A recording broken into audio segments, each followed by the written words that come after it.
Simpleng tao lamang ang mag-asawang Hernan at Jasmine, ngunit ang kanilang buhay ay magbabago nang matagpuan nila ang isang sanggol sa loob ng kuweba. Kinupkup nila ang sanggol kahit na wala silang ideya kung saan yun galing. Itinuring na apo at minahal ng totoo. Ngunit ang hindi nila alam, sa paglipas ng ilang taon ay lalabas ang tunay na kulay ng sanggol. Ito pala ay isang aswang. Ang batang aswang na prinsipe ng mayamang angkan ng mga aswang sa norte. Nang malaman nilang aswang ang bata, walang nagbago sa pagtingin nila. Tinanggap pa rin nila ito ng buo. Pero dahil dito ay malalagay ang buhay nila sa alanganin. Darating ang mga aswang para bawiin ang bata. Dahil ayaw sumama ng bata, magagalit ang mga yun at magsisimula silang maghasik. Mapapalaban sila sa mga aswang. Malalagay sa peligro ang kanilang mga buhay. Ngunit tutulungan sila ng batang si Isagani, ang prinsipe ng mga aswang na uubos sa kanyang buong angkan. Sa pagkikipagharap ni Isagani sa sariling mga kadugo, matalo niya kaya ang mga yon? O mabibigo lamang din siya dahil sa masyado pang hilaw ang kanyang pagiging aswang? Sasapat kaya ang suportang makukuha niya mula kay Simon na isang binatang albularyo? O baka ito na rin ang hudyat ng kanilang katapusan? Kakasapit pa lang ng gabi, pero konsumido na naman ang mag-asawang Hernan at Jasmine sa kanilang apo na si Simon. Umuwi na naman kasi itong may problema. Pumalpak kasi ang inimbento nitong langis na sana ay may kakayahang makapag-alis ng lamig sa katawan. Ang kaso nga lang, sa halip na guminhawa ang pakiramdam ng pasyente ni Simon, mas lalo pang bumigat ang pakiramdam nito. Si Simon ay kakaiba ang obsession sa pagiging albularyo. 2 taon na siyang nagpapaka-albularyo pero kahit na anong gawin niya, may mga bagay pa rin talagang hindi umaayon sa kanya. Marunong naman siyang manghilot. Marunong din naman siyang magtawas. Pero pagdating sa ibang bagay, lalo na ang paggawa ng mga gamot at kung ano-ano pang pangontra, doon siya pumapalpak. Pero kahit na ganito, hindi siya tumitigil. Paulit-ulit niyang ginagawa at tinatama ang mga mali. Aniya, matututo rin naman siya pagdating ng panahon. Ang kaso, tutol ang kanyang lolo at lola sa ginagawa niya. Para kasi sa dalawang matanda, ikapapahamak lamang niya ang pagiging albularyo. Sa kanilang lugar kasi, may mga taong galit sa albularyo. Paniniwala kasi ng iba, nanloloko lamang ang mga albularyo para magkapera. Ginabi ka na naman ah. Bakit ba kasi hindi ka nalang humanap ng magandang trabaho, Simon? Medisina naman ang tinapos mo sa Manila. Bakit sinasayang mo ang buhay mo sa pagiging albularyo na ganyan, ha? O nga naman, sayang naman ang pinaaral ng mama mo sa'yo kung hahantong ka lang sa ganyan. Ano ba kasing nakain mo, ha? Ano ba naman kayo? 2 taon ko na itong ginagawa. Hindi niyo pa rin ba alam kung bakit ito ang gusto ko? Kaya nga ako umalis sa Maynila para magawa ko to eh. Tapos dito naman puro sermon lang ang natatanggap ko. Bakit hindi ka nalang kasi umuwi ng Maynila at magtrabaho ka ron? Dito mo sinisiksik ang sarili mo wala ka namang mapapala dito. Hindi rin naman magagandang trabaho sa bayan kasi maliit lang ang ospital doon. Sa Maynila, magagamit mo ang tinapos mo kasi ang daming ospital doon. Wala ka na ba talagang balak na piliin ng tama? Ang sakit mo na sa ulo sa totoo lang. Ito po ang tama kasi itong gusto ko. Kailan ba magiging tama ang isang bagay na kahit kailan hindi mo namang gustong gawin? Bakit ba kasi hindi na lang kayo maging masaya kung anong gusto kong gawin?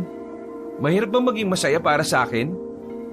Paano kami magiging masaya sa mga ginagawa mo kung lagi ka na lang nagkakaroon ng bodilyaso? Lagi na lang may reklamo. Baka sa susunod yan ipakulong ka na. Sige nga, paano kami magiging masaya kung ganyan nangyayari sa buhay mo? Gusto mo magdiwang kami kasi yung hinaplusan mo ng langis kanina lalong sumama ang pakiramdam? Siyempre, trial and error lang muna kasi yun. Kakagawa ko lang ng langis At nagsabi naman ako sa kanya na yun ang unang beses na gagamitin kong langis sa tao. Kaya nasisira na ba ang ulo mo? Anong trial and error? Hindi mo pwedeng gawin ito kapag buhay na ang pinag-uusapan. Paano kung namatay yung pasyente mo? Sasabihin mo trial and error? Ano ka ba? Nag-eksperimento? Simon, ang pagiging albularyo ay parang pagiging doktor din. May iisa kayong dapat pangalagaan. Yon ay ang buhay ng tao. Kung ganyan ang prinsipyo mo sa panggagamot, abay, mas mainam na ngang huwag ka nalang maging albularyo. Ganyan naman kasi kayo lagi sa akin eh. Hindi ko maramdaman ang suportan nyo eh. Anong hindi maramdaman? Tingin mo, papayag kaming gawin mo yan ng halos 2 taon kung hindi namin sinusuportahan ang gusto mo? Oo na. Alam ko nang hindi nyo gusto itong pagiging albularyo ko. Pero itong tatandaan nyo, darating ang araw at patutunayan ko sa inyong ito talaga ang para sa akin.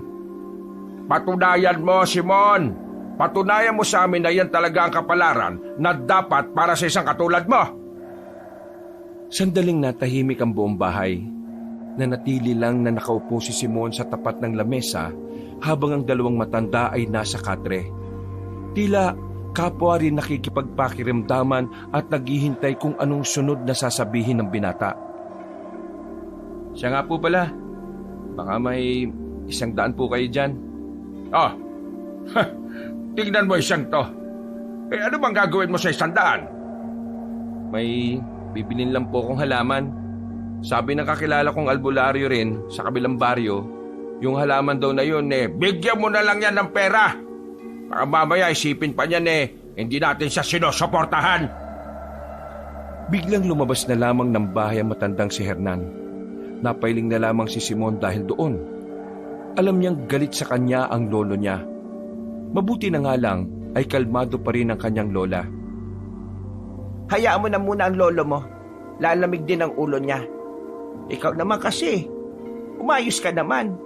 Siguraduhin mo naman kasing tumatalab ang mga ginagawa mo para hindi naman kami nababahala sa kapakanan mo. Oo na pula. Huwag na kayo mag-alala. Babawi ako sa mga kapalpakan ko. Pangako yan. Patutunayan ko sa inyo. Oo na. Eto na ang pera. Itago mo na. Maraming salamat po. Saan ka na naman pupunta? Gabi na. Pupuntahan ko lang po muna si Alan. Papalamig muna ako ron.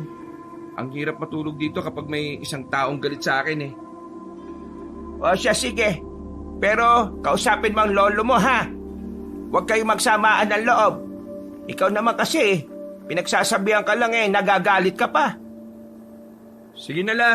Alis na po muna ako. Umalis na lang ang binata. 10:00 na ng gabi noon, kaya naman tahimik na rin sa kanilang baryo. Ang tanging maririnig na lamang sa paligid ay ang nagsasayawang mga puno dahil sa lakas ng hangin. Habang naglalakad, sumagi na naman sa isipan ni Simon ang buhay sa Maynila. Totoo naman para sa kanya na sobrang maayos ang buhay niya roon. Bukod sa nakatapos siya ng kursong medisina, wala na rin siya gaanong dapat pang isipin pagdating sa pera. May kaya naman kasi ang kanyang mga magulang. Doktor ang kanyang ama, ang nanay naman niya ay kapitana sa kanilang lugar. Meron din silang negosyo sa Divisoria, pero ang lahat ng yon ay parang wala lang kay Simon. Tingin niya kasi para talaga siya sa pagiging albularyo. Nagsimula lang naman ang pagiging lulong niya sa pag-aalbularyo noong namundok silang magbabarkada. May nakausap kasing albularyo roon si Simon sa bundok nang hindi alam ng mga barkada niya. Sa dami ng sinabi ng albularyo sa kanya, madali niyang natandaan ang mga yon. Bagay na nagtulak sa kanya para maging interesado sa ganoong klase ng gawain.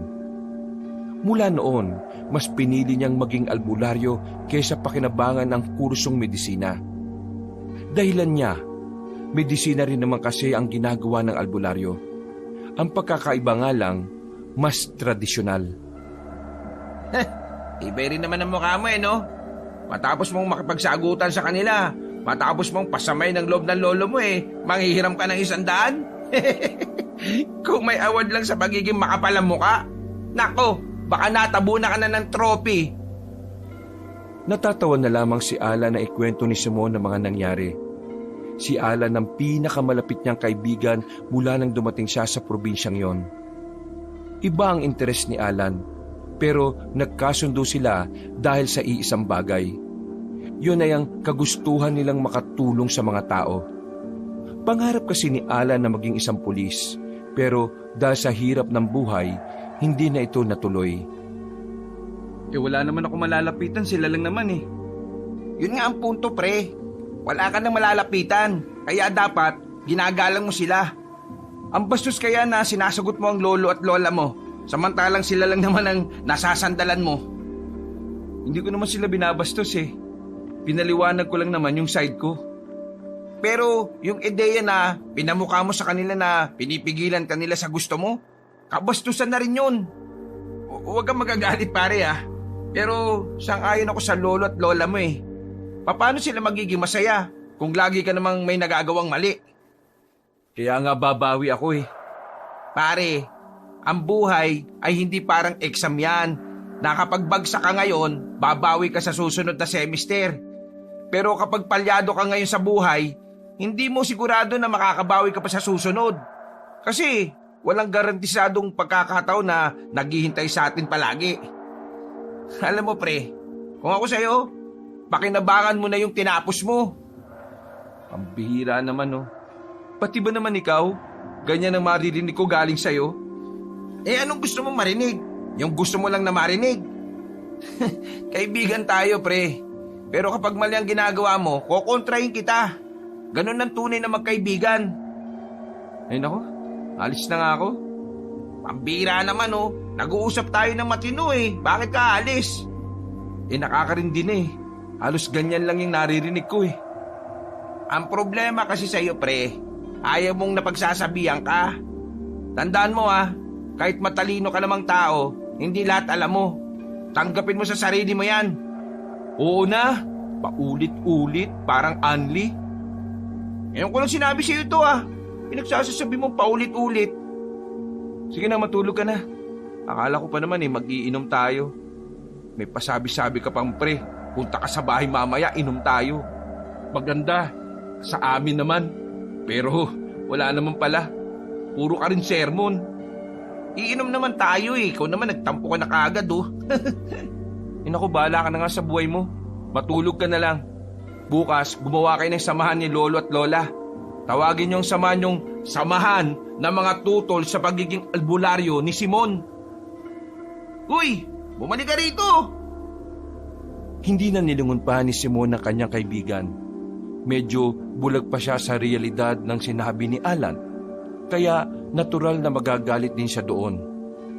Sarado kasi ang utak ni Simon kapag may kumukontra sa kanyang pagiging albularyo. Para sa kanya, walang karapatang magsalita ang ibang tao sa bagay na ginagawa niya, lalo pat wala naman silang kaalam-alam sa pagiging albularyo. Sa paglalakad ng binata, bigla na lang siyang napatigil na makasalubong niya ang babaeng si Carmela. Ang dalagang yon ang pinagpapantasyahan ng mga kalalakihan sa kanila. Maganda at talaga namang kasing sexy ang dalaga. Para itong anghel sa tuwing mapapadaan ito sa kalsada. Lahat napapalingon, lahat napapanganga. Pero sa mga sandaling ito, nagtataka ang binata kung bakit umiiyak ang babae. Kaya hindi na niya napigilan ng sarili niyang kausapin ito. Sandali lang. Hindi tumigil sa paglalakad ng dalaga kaya sinundan na lamang niya ito. Mabilis ang lakad ng dalaga kaya naisipan na niyang harangin si Carmela. Alam kong hindi tayo close pero bakit ka umiyak? Baka makatulong ako. Kita ni Simon sa mata ng dalaga ang takot. Nanginginig din ang kamay nito. Mabuti na lang at nasa tapat sila ng waiting shed kaya dinala na muna ni Simon si Carmela doon. Makalipas lang ang ilang sandali, kumalman na rin ang dalaga. Sinamantala na ni Simon ang pagkakataon para tanungin ito. Huwag ka matakot sa akin. Kilala mo naman ako, di ba? Ako yung albularyo na nanghilot sa papa mo nung nakaraan. Gusto ko lang naman malaman kung anong nangyari at bakit ka umiiyak. Takot na takot kayo. Galing ako sa bayan. Nagtrabaho ako ron. Tapos kanina, binaba ako ng tricycle driver kasi iba na ang dadaanan niya. Gagarahin na raw kasi siya. Kaya naglakad ako. Tapos, habang naglalakad ako, may sumusunod sa akin na lalaki. Akala ko masamang tao lang kaya nilabas ko yung balisong na binigay sa akin ni Papa. Pero nagulat ako. Sobrang nabigla ako nang makita kong gumagapang siya palapit sa akin. Nang matapatan ng ilaw ang mukha niya, nakita ko yung mukha niya. Kakaiba, nakakatakot. Matutulis ang ngipin. Tapos sobrang nanlilisik ang mga mata niya na puro itim lang. Hindi ko alam kung anong klaseng tao siya eh. Pero para siyang alimaw. Mabuti na lang may dala akong pabango. Inisprayan ko siya sa mukha. Kaya nakatakbo ko paalis. Sa mga narinig na yun ni Simon, ay nakaramdam siya ng kaunting kilabot. Yung kasi ang unang-unang pagkakataon na may ganoong kwento siyang nalaman. At talagang galing pa mismo sa isang dalaga na alam niyang hindi rin naman naniniwala sa ganon. Narinig mo naman ang sinabi ko nung hinilot ko si Papa, di ba? Ang sabi ko, hindi ako naniniwala sa albularyo, sa mga kakaibang nilalang. Pero kanina, parang binabawi ko na ang sinabi ko. Simon, totoong nakita ko. Totoong naranasan ko kanina. Ito, tingnan mo tong binti ko. May bakas pa ng mga kamay niya. May sugat konti kasi matalim ang kuko niya eh. Umupo si Simon at nakita niya sa kaliwang paa ng babae ang bakat ng kuko na dumalis doon. Mabuti na lang at may dalang tela at halamang gamot ang binata na hindi niya alam kung tatalab. Pero sinubukan pa rin niya. Tinapalan niya ng halamang gamot ang sugat at saka tinapalan ng tela. Huwag ka mag-alala, Carmela. Naniniwala naman ako sa iyo eh. Pero sa ngayon, wala ka na munang pagsasabihan nito ah. Kahit sa papa mo, wag. Kasi baka magdulot ito ng kaguluhan dito sa atin. Baka rin matakot at maalarma ang mga tao. Kapag nagkaganon, baka hindi na tayo makalis ng baryo dahil pagbabawalan tayo ng pamunuan natin. Ganito na lang ang gawin natin. May cellphone ka naman, di ba? May cellphone din naman ako. Pero dipindot nga lang. I-text mo ko kapag malilate ka ng uwi. Susunduin kita para makasiguro tayong hindi ka nagagambalain ng kung ano man yon. Sigurado ka ba? Hindi ba nakakaabala sa'yo? Isa pa, hindi naman tayo magkaibigan eh. Hindi nga tayo magkaibigan, pero pwede naman tayong maging magkaibigan, di ba? At saka, gagawin ko ito kasi albularyo ako at tingin ko matutulungan kita. Maraming salamat. O sige, gagawin kong sinasabi mo. Pag-aaralan ko muna kung anong klaseng nilalang yung umatake sa'yo. Kapag nalaman ko, saka ako gagawa ng pangontra. O tara na, ihahatid na kita sa inyo. Hindi naman presko si Simon pagdating sa babae. Totoong concern siya kay Carmela bilang isang kabaryo. Aminado naman ang binata na kahit papaano, humahanga siya sa kagandahan ng dalaga. Pero hindi siya gaya ng iba na parang hayok na hayok. Kahit kasi na medyo wala siyang modo pagdating sa matatanda, may mataas siyang paggalang sa mga kababaihan, lalo na kung maganda. Matapos maihatid ang dalaga, nagulo na ang utak ng binata. Hindi na yun naalis sa kanyang isipan. Gabing-gabi na pero binabasa pa rin niya ang librong itim na nabili niya sa bayan. Nasa librong ito kasi nakalagay lahat ng mga nilalang na maaaring makalaban ng isang albularyo. Sa dulong bahagi ng libro, dito na niya nakita ang pinakamalapit na paglalarawan sa isang nilalang na gaya rin ng sinabi ni Carmela. At ang nilalang na ito ay walang iba kundi ang aswang. Isang aswang? May aswang dito sa amin? Napuyat si Simon sa kakaisip kung papaano siya gagawa ng pangontra. Pero inabot na lamang siya ng umaga ay wala rin naman siyang nagawa. Sadyang kulang pa talaga ang kanyang kaalaman. Kulang na kulang ang 2 taon na karanasan niya bilang albularyo. Magbihis ka na ba? Bakit nakatunganga ka pa riyan? Napatingin si Simon sa kanyang lola. Hindi na niya namalaya na nasa tabi na pala niya ito. Naalala niyang may lakad nga pala sila sa araw na yon. Dadalo sila sa isang okasyon sa kabilang nayon. Kahit nang walang tulog, nag-asikaso na rin ng lalaki at kalaunan ay umalis na rin sila. Isang sakay ng tricycle ang ginawa nila at pagkatapos ay bumaba na sila sa tapat ng isang gubat. Meron kasing daan doon patungo sa isa pang terminal ng jeep na siya namang direktang patungo sa kanilang paroroonan. Nasa pusod na sila ng kagubatan nang biglang meron silang narinig na iyak ng bata. Akala ni Simon nung una ay siya lang ang nakakarinig. Pero maging ang dalawang matanda rin pala ay alam yon. Naririnig niyo ba? Iyak ng bata yon. Baka lang may mag-ina dito sa baryo at hindi niya mapatahan ang anak niya. Mukha bang may mag-ina sa ganitong lugar? Napakatahimik at walang katao-tao. Hanapin kaya natin. Hanapin pa. Baka mamaya nga may bahay rito na hindi natin nakikita kasi nasa likuran ng mga puno. Tapos may sanggol doon. Kung ayaw nyo, ako na lang. Naunang naglakad si Aling Hasmin at tinungo kung saan naririnig ang iyak ng bata.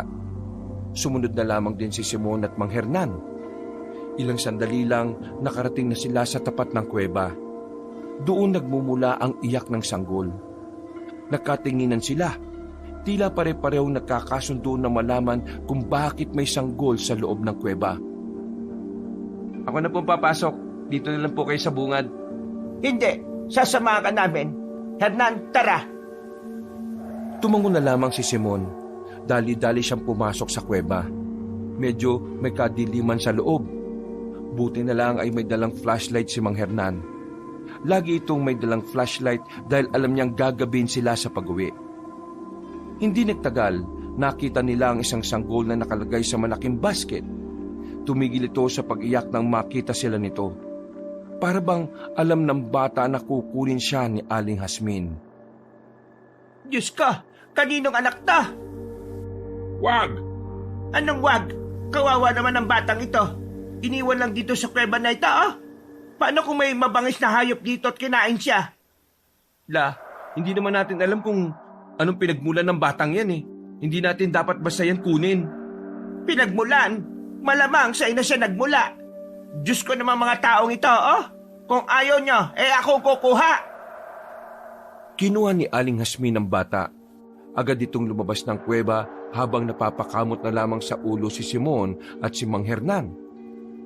Dadalhin natin ang bata. Hasmin, ang hirap na nga ng buhay natin, isasama mo pa ang batang yan.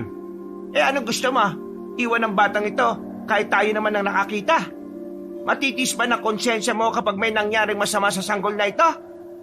Na dapat ay may magagawa naman tayo. Hernan, hindi mo ba naisip na baka pagsubok sa atin ito ng Diyos?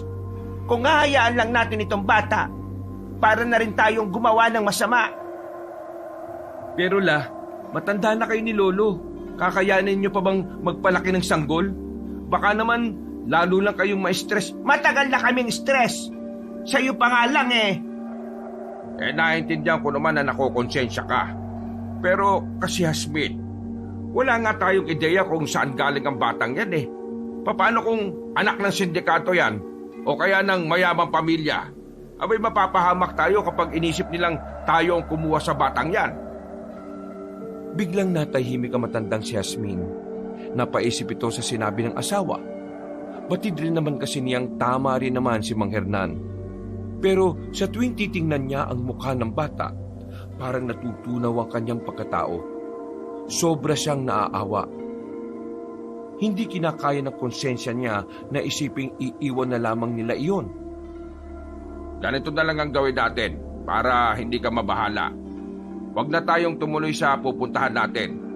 Dalhin na lamang natin yan sa istasyon ng pulis at doon matutulungan nila tayong mahanap ang mga magulang niyan. Tama si Lolo. Mas magandang ideya ang sinabi niya. Nagbuntong hininga na lamang ang matandang babae. Pumayag na lang din ito sa gusto ni Mang Hernan para matapos na rin ang pagtatalo. Lumabas sila ng kagubatan at pumara ng tricycle na patungo sa bayan. Ilang minutong biyahe lang, nakarating na rin sila sa bayan.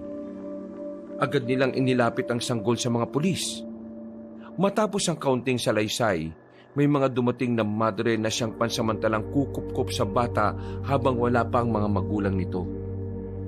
Maraming salamat po, sister. Nag-iwan naman po kami ng numero kay Chip. Tawagan niyo na lamang po kami kapag nahanap na yung mga magulang niya. Tumango na lamang ang madre at saka naglakad na rin palayo. Habang pinagmamasdan ni Aling Hasmin ang sanggol na papalayo, hindi nito maiwasang hindi malungkot. Kahit kasi saglit lang nitong nakarga ang bata, tila may kakaiba na silang koneksyon sa isa't isa. Hernan, sigurado ka bang magiging ayos lang siya sa mga madreng yon? Oo naman. Mga taga-bahay ampunan ng mga yun eh. Magiging maayos lang ang bata ron habang hinahanap pa ang mga magulang niya. Tutuloy pa po ba tayo sa okasyon na pupuntahan natin? Hapon eh. Eh kung ayaw mo nang sumama, edi umuwi ka na. Tinatanong ko lang naman po eh. Ang sabi niyo kasi kanina, hindi na tayo tutuloy. Tutuloy na lang tayo. Para naman, malibang naman tong lola mo.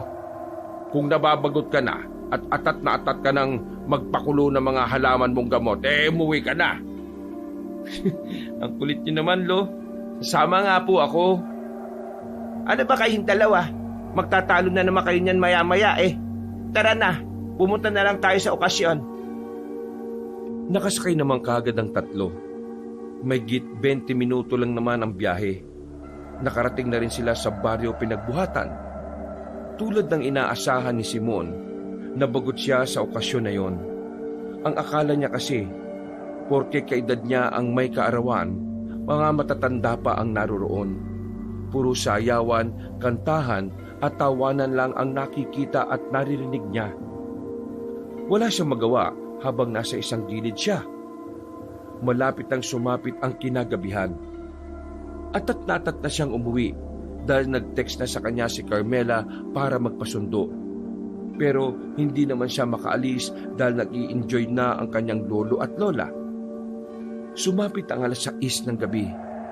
1 oras na lang at uuwi na si Carmela kaya kinailangan na talaga niyang umalis. Hindi na siya nagpaalam pa sa dalawa. Palihim na siyang umalis doon at saka bumiyahe pa uwi. Hindi niya alam kung saan sa bayan nagtatrabaho si Carmela. Kaya ang ginawa niya, hinintay na lang niya ang dalaga sa kanto ng kanilang baryo, ang parte na kung saan wala nang gaanong dumadaan. May isa kasing alternatibong daan sa kabila na mas maliwanag at medyo matao kahit gabi. Pero yon nakakatakot dumaan mag-isa.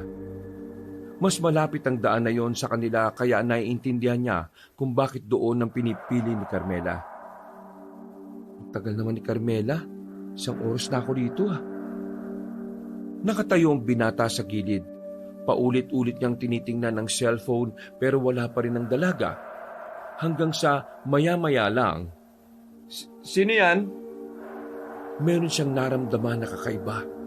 May narinig siyang tila naglalakad at nasagi pa ang halamanan. Sa takot na baka naroon ang halimaw na sinasabi ni Carmela, kumuha siya ng bato sa gilid. Sino yan? Lumabas ka dyan! Nang medyo mataas na ang boses ni Simon, nakarinig na lamang siya ng malakas na tawa. Nakita niya si Ala na kalalabas pa lang ng halamanan. Biglang nakaramdam ng inis si Simon. Binitiwan niya ang bato at lumapit sa kaibigan. Pinagbababutukan niya yon ng malakas. Natigil lamang ito nang makadistansya na ulit si Alan. Ano? Masaya ka na sa trip mo? Ha? Aray, makabatok naman to, joke lang. Tsaka, bakit ka ba natatakot? Di ba kapag albularyo dapat walang kinatatakutan? Ay nako, tigilan mo nga ako. Sampaling kita dyan eh. Akala mo nakakatuwa ka ha? O na, sorry na, mali na ako. Galing kasi ako sa bayan eh. Wala nang masakyan pagdating sa terminal ng jeep kaya nilakad ko na lang. Tapos, nakita kita. Ano bang ginagawa mo dyan? Para kang may inaabangan na. May babanatan ka ba? Inaabangan ko si Carmela. O bakit? Anong gagawin mo sa kanya ha? Ikaw ha? Sira ulo. Inaabangan ko siya kasi tingnan mo ha, tinext niya ako. Nagpapasundo at nagpapahatid hanggang sa kanila. Tiningnan pa ni Alan ang text message ng dalaga. Nanlalaki ang mga mata nito at saka umarko ang malapad nitong ngiti. Walang ya. Huwag mong sabihin na pinoporma mo si Carmela ha. Uunaan mo pa ang lahat ng nakapila. Hindi no, popormang sinasabi mo. May nangyari lang kasi sa tingin ko, ako lang naman na makakatulong sa kanya. Ha? Anong nangyari? Hindi ko pwedeng sabihin eh. Kara mo naman oh. Sige na, ano ba yun? Di nga pwede. Sige na, umuwi ka na nga. Sisirain mo pa yung moment namin eh.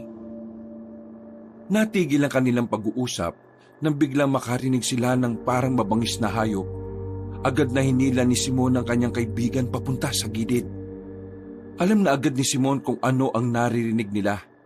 Kaya naman hinanda na ni Simon ang daladala niyang pangontra. Nakala niya ay tatalab ito sa aswang na nakita na rin nila kalaunan. Langya pre, anong klaseng tao yun? Bakit gumagapang? Sabi ko na nga be, buwisit. Ayan yung dahilan kung bakit ko siya sinusundo. Kasi kagabi, hinabol daw siya niyan. Eh ano nga yan? Aswang yan pre. Aswang? Shh, kamaingay. Hindi ko pa kaya yan ngayon.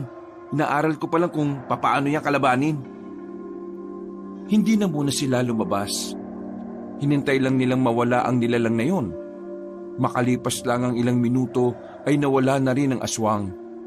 Nagkaroon na rin sila ng lakas ng loob para bumalik sa kanto ng baryo. Eh di ba albularyo ka? Wala ka ba magagawa para dun? Huwag ka na nga maingay. Ayun na si Carmela. Isang jeep ang tumigil sa tapat nila. Binabano ng babaeng si Carmela. Hindi na lamang nila sinabi kung ano man ang kanilang nakita. Pasensya ka na Carmela ha. Sumama kasi itong kaibigan kong si Raulo eh. Ayos lang naman. Pakiramdam ko, mas ligtas ako kasi dalawa kayo. Huwag ka mag-alala, Carmela. Lagi na ako sasama. Huy! Mayos ka nga. Epal mo ah. Naihatid naman nila ng maayos ang dalaga sa bahay nito. At nasundan pa ng nasundan ang paghatid nila sa babae sa mga sumunod na araw. Hanggang sa dumating na lang sa puntong sa kabila na lang dumadaan si Carmela. Dahil nahihiya na rin ito sa dalawang binata. Isang tanghali, banas na banas si Simon sa kaibigan niya dahil pinagbawalan na sila ng dalaga na sumundo at magatid. Ang epal mo kasi. Kung di ka sana nasama, hindi sana mahihiya si Carmela eh. Oh, kasalanan ko ba na gusto niya rin ako kasama? Ay, kayong dalawa nga ay manahimik kayo. Ang iingay nyo dyan, nakakairita. Ikaw Simon ha, akala mo nakakalimutan ko na yung pag-iwan mo sa amin ng lola mo nung nakaraan. Nabubwisit pa rin ako sa'yo, baka akala mo. Natamimi si Simon. Mas lalo kasing nadagdagan ng galit ng lolo sa kanya dahil sa ginawa nitong pag-alis ng walang paalam sa okasyon. Alan, umuwi ka na muna sa inyo. Masama ang timpla ng lolo nito. Baka mamaya ay madamay ka pa. Ay sige po, Aling Asmin, uwi na po muna ako. Dumating naman ang kinagabihan. Tahimik lamang silang magkakaharap sa hapagkainan.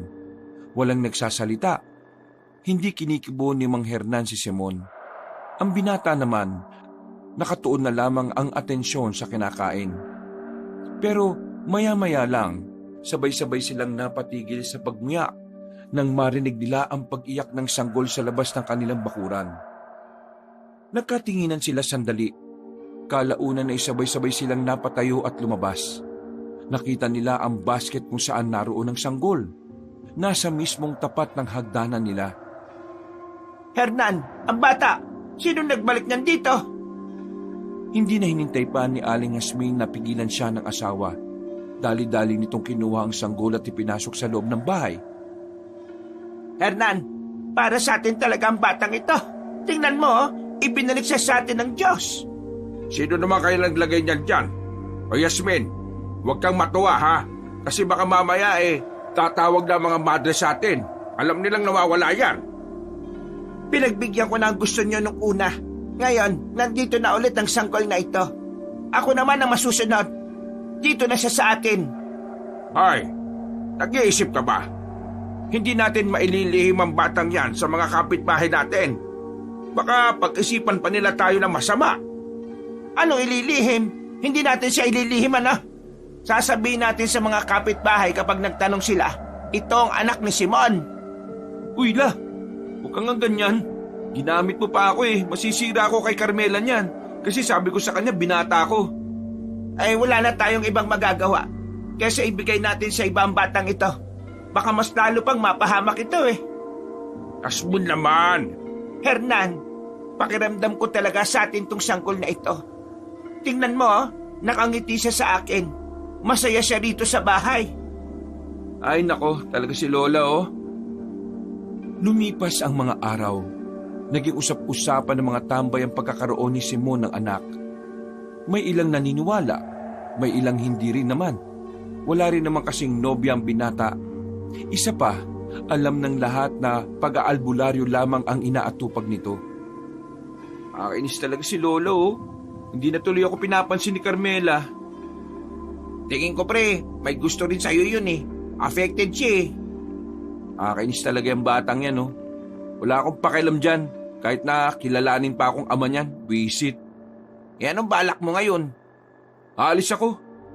Maraming magpapahilot sa akin sa kabilang baryo eh. Kailangan ko ng pera kasi marami akong gagawin pangontra. Eh yung tungkol sa aswang. Tutugisin ko rin yun. Pero hindi ngayon. Eh total, wala pa naman siyang sinasaktang tao. At sa kabilang way naman na nadaan si Carmela eh. Ihintayin mo pa talagang may masaktan ha? Ikaw kaya lumaban dun. Apuradong-apurado ka. Oh, galit ka na naman oh. Naiinis na nga ako sa ginawa ni Lola eh. Dinadagdagan mo pa. Padabog na lamang na umalis si Simon sa bilyaran at iniwan doon ang kanyang kaibigan. Umuwi na lamang siya sa kanila at kinuha ang mga gamit na pang-albularyo. Ah, saan ka pupunta? Maghanap buhay o. Gamit itong pagiging albularyo ko na ayaw nyo. Pero gustong-gusto nyong mapahiya ako sa harapan ng maraming tao. Kasi usapan na ngayon na meron na akong anak dahil sa lintik na batang inampun ninyo. Ang sama naman ng ugali mo ah! Ha? Isang malakas na sampal ang natanggap ni Simon mula sa kanyang lola. Ang sampal na yun ang tila nagpatahimik sa binata. Natamemi siya. Parang naalog ang utak niya at napagtantong hindi rin tama ang kanyang sinabi. Naiintindihan ko kung bakit ka nagagalit. Pero ang hindi ko maintindihan, bakit pati ang batang walang malay, idadamay mo? Hindi na lamang nagsalita si Simon dahil ayaw na rin niyang makapagsalita pa ng hindi maganda. Umalis na lamang siya. 2 linggo rin siyang hindi bumalik. Pero kalaunan ay umuwi rin siya ng bahay nila nang mabalitaang may sakit ang kanyang lola. Napagaling niya si Yasmin gamit ang mga ginawa niyang halamang gamot. Naging maayos din naman sila at nagkapatawaran. Pero hindi pa rin talaga matanggap ni Simon na siya ang kikilalaning ama ng bata. Lumipas ang 1 buwan, sinubukan ni Simon na tanggapin na lamang ang sistema. Paunti-unti, nagiging magaan na rin ang kanyang kalooban. Hanggang sa hindi na niya namamalayan ng panahon. 10 taon na rin ang lumipas. Malaki na ang batang kinakaayawan niya noon. At gaya ng inaasahan niya, siya ang kinilalang ama ng bata. Kahit na ganon, hinayaan na lamang ni Simon ang bata sa paniniwala nito. Ganun pa man, hindi naman siya nagpapakaama dito dahil una sa lahat, hindi rin naman niya alam kung papaano. Kaya ang kanyang lola at lolo na rin talaga ang tumatayong guardian ng bata. Papa! Agad na sumalubong kay Simon ang batang si Isagani. Yumakap ito sa hita niya at masayang nagsalita. Papa, may dala kang tinapay? Agad na inilabas ni Simon ang supot ng tinapay na may kasama pang peanut butter. Masaya rin naman itong tinanggap ni Isagani. Nakasanayan na kasi ng bata na mag-abang ng pasalubong. Kaya naman hindi pumapalya si Simon na bumili ng tinapay bago man lang umuwi. O sige na, kumain ka na muna. Mag-uusap kami ng lolo mo. Maraming salamat po, Papa. Tumakbo ang bata papasok ng bahay at tinawag si Mang Hernan. Puti na ang lahat ng buhok nito. May bigote at balbas na rin na hindi pa rin naman kahabaan. Sa 10 taon na nakalipas, malaki na rin ang pinagbago sa katawan ng mag-asawa. Pero tuloy pa rin ang mga yon sa paghahanap buhay kahit pinapatigil na ni Simon. Apa, akala ko ba kinabukasan ka na makakauwi? At hindi mo ba kasama si Alan? Kumusta na lakad ninyo? Kaya maaga kaming umuwi ni Alan ngayon kasi yung tita niya kanina, pinagaling ko lang yung paninikip ng dibdib niya. Mabuti naman kung ganon. Alam mo, nakakatuwa na yung ginagawa mo. Ituloy mo yan. Marami nang umaasa sa'yo. Sinabi ko naman po sa inyo, Lo, magiging maayos din po ako balang araw. Suportan niyo lang naman po kasi ang nagpapalakas sa akin Pasensya ka na doon. Ikaw lang din naman ang iniintindi namin ng lola mo. Yan niyo na po yun, Lo. Matagal na panahon na yun Tanggap niyo naman na kung ano ko. Tanggap ko na rin na sa atin na si Isagani. Uminom ka muna. Kape ka muna kasi alam kong mismo na akong pagtimplahan ka ng kape. Maraming salamat, Lo. Pagkatapos uminom ng kape, agad na naalala ni Simon ang isa sa mga dahilan kung bakit siya umuwi kaagad. Ay, Lo, sa ilang gabing wala ako rito, wala bang umaaligid dito? Huwag ka na lang maigas na sinabi ko sa iyo, ha? Hindi ko alam ng lola mo. Pero nung unang gabi na wala ka rito, may nakita kong lalaki sa labas ng bakura natin. Para lang siyang nagmamasid. Nung subukan ko ng lapitan, umalis. Namukha niyo po ba? Oo, namukhaan ko siya. Ay, teka, ano bang itsura nun?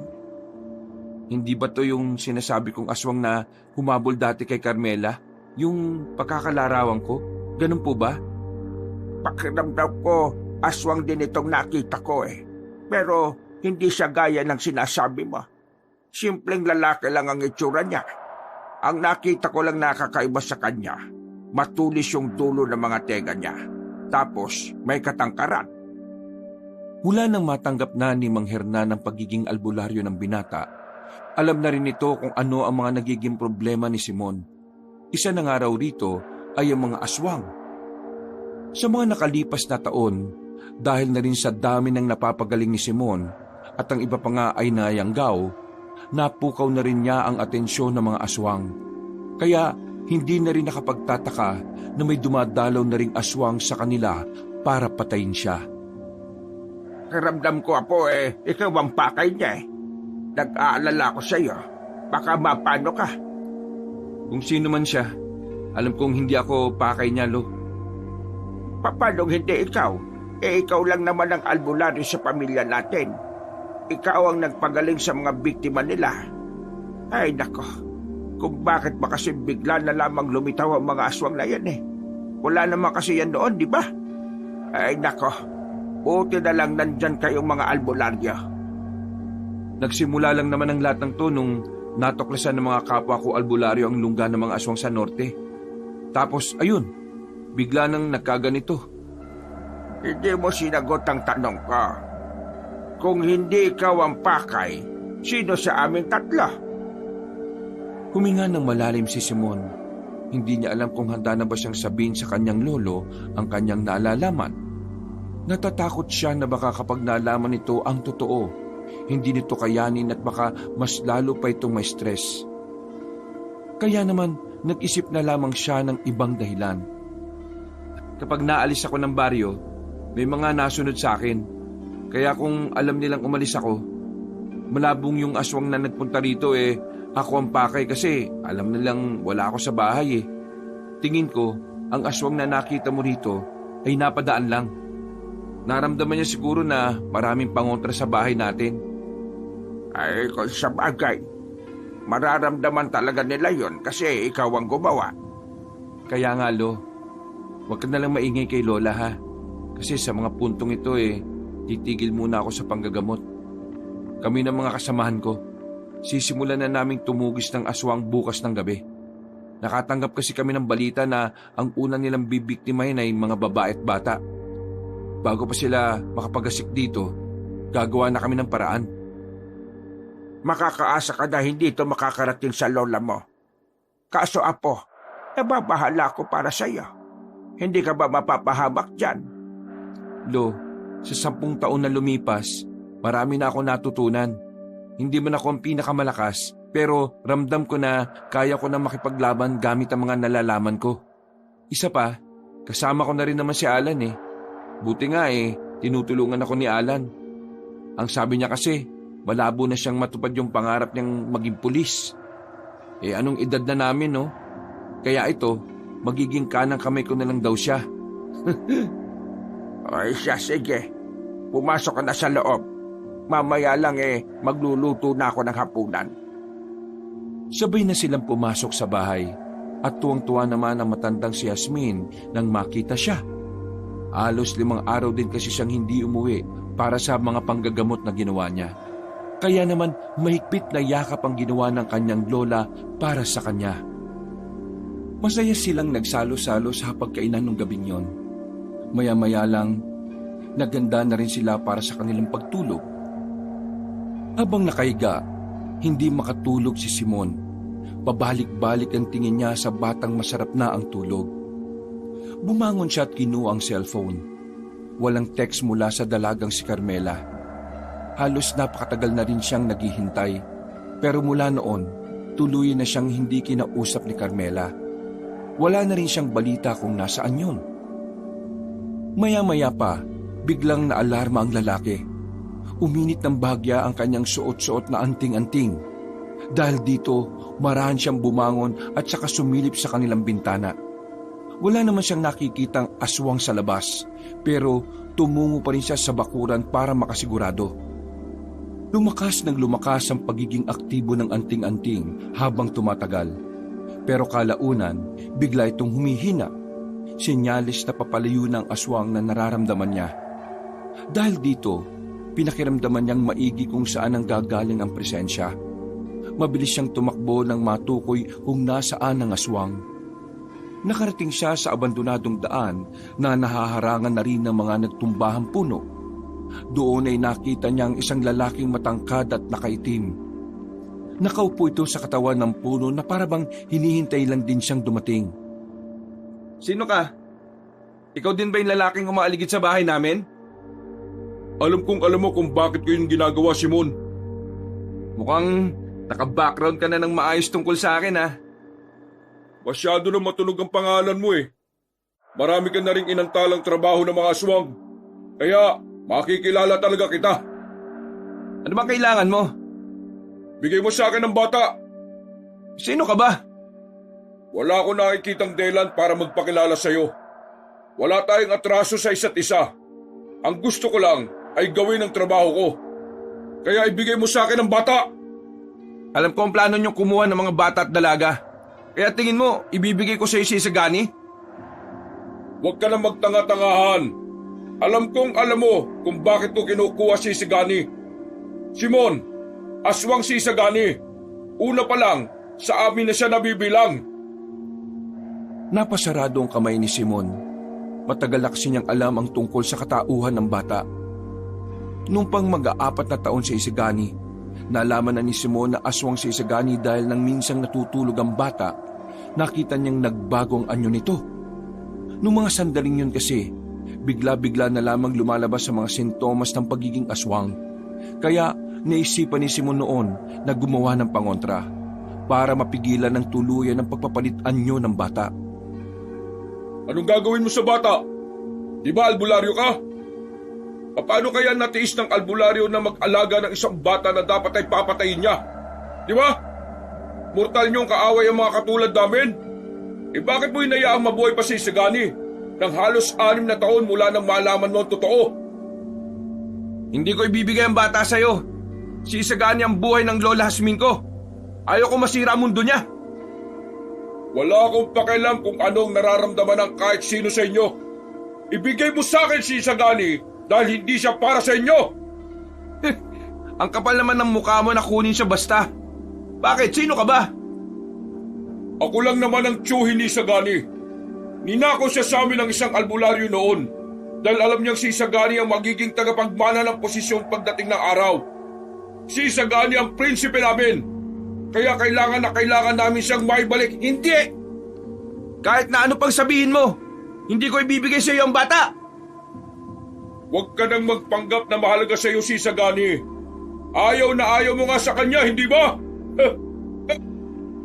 Noon yon, pero iba na ang sitwasyon ngayon. Natutunan ko na siyang mahalin kahit na hindi ko magawa ang pagiging ama sa kanya. Kahit hindi ko alam kung paano maging ama. Binibigay ko ang pagmamahal na kailangan niya. Kaya ikaw, umalis ka na. Sabi mo sa buong angkan nyo, hindi ko ibibigay si Isagani. Magkakaamatayan muna tayo. Magkakamatayan? Sigurado ka ba? Naiisip mo ba na ang mga aswang na nanggugulo ngayon ay bukod pa sa angka namin? Maraming iba na nanggugulo sa inyo bukod sa amin. Ibig sabihin, mas marami kami sa inakala mo.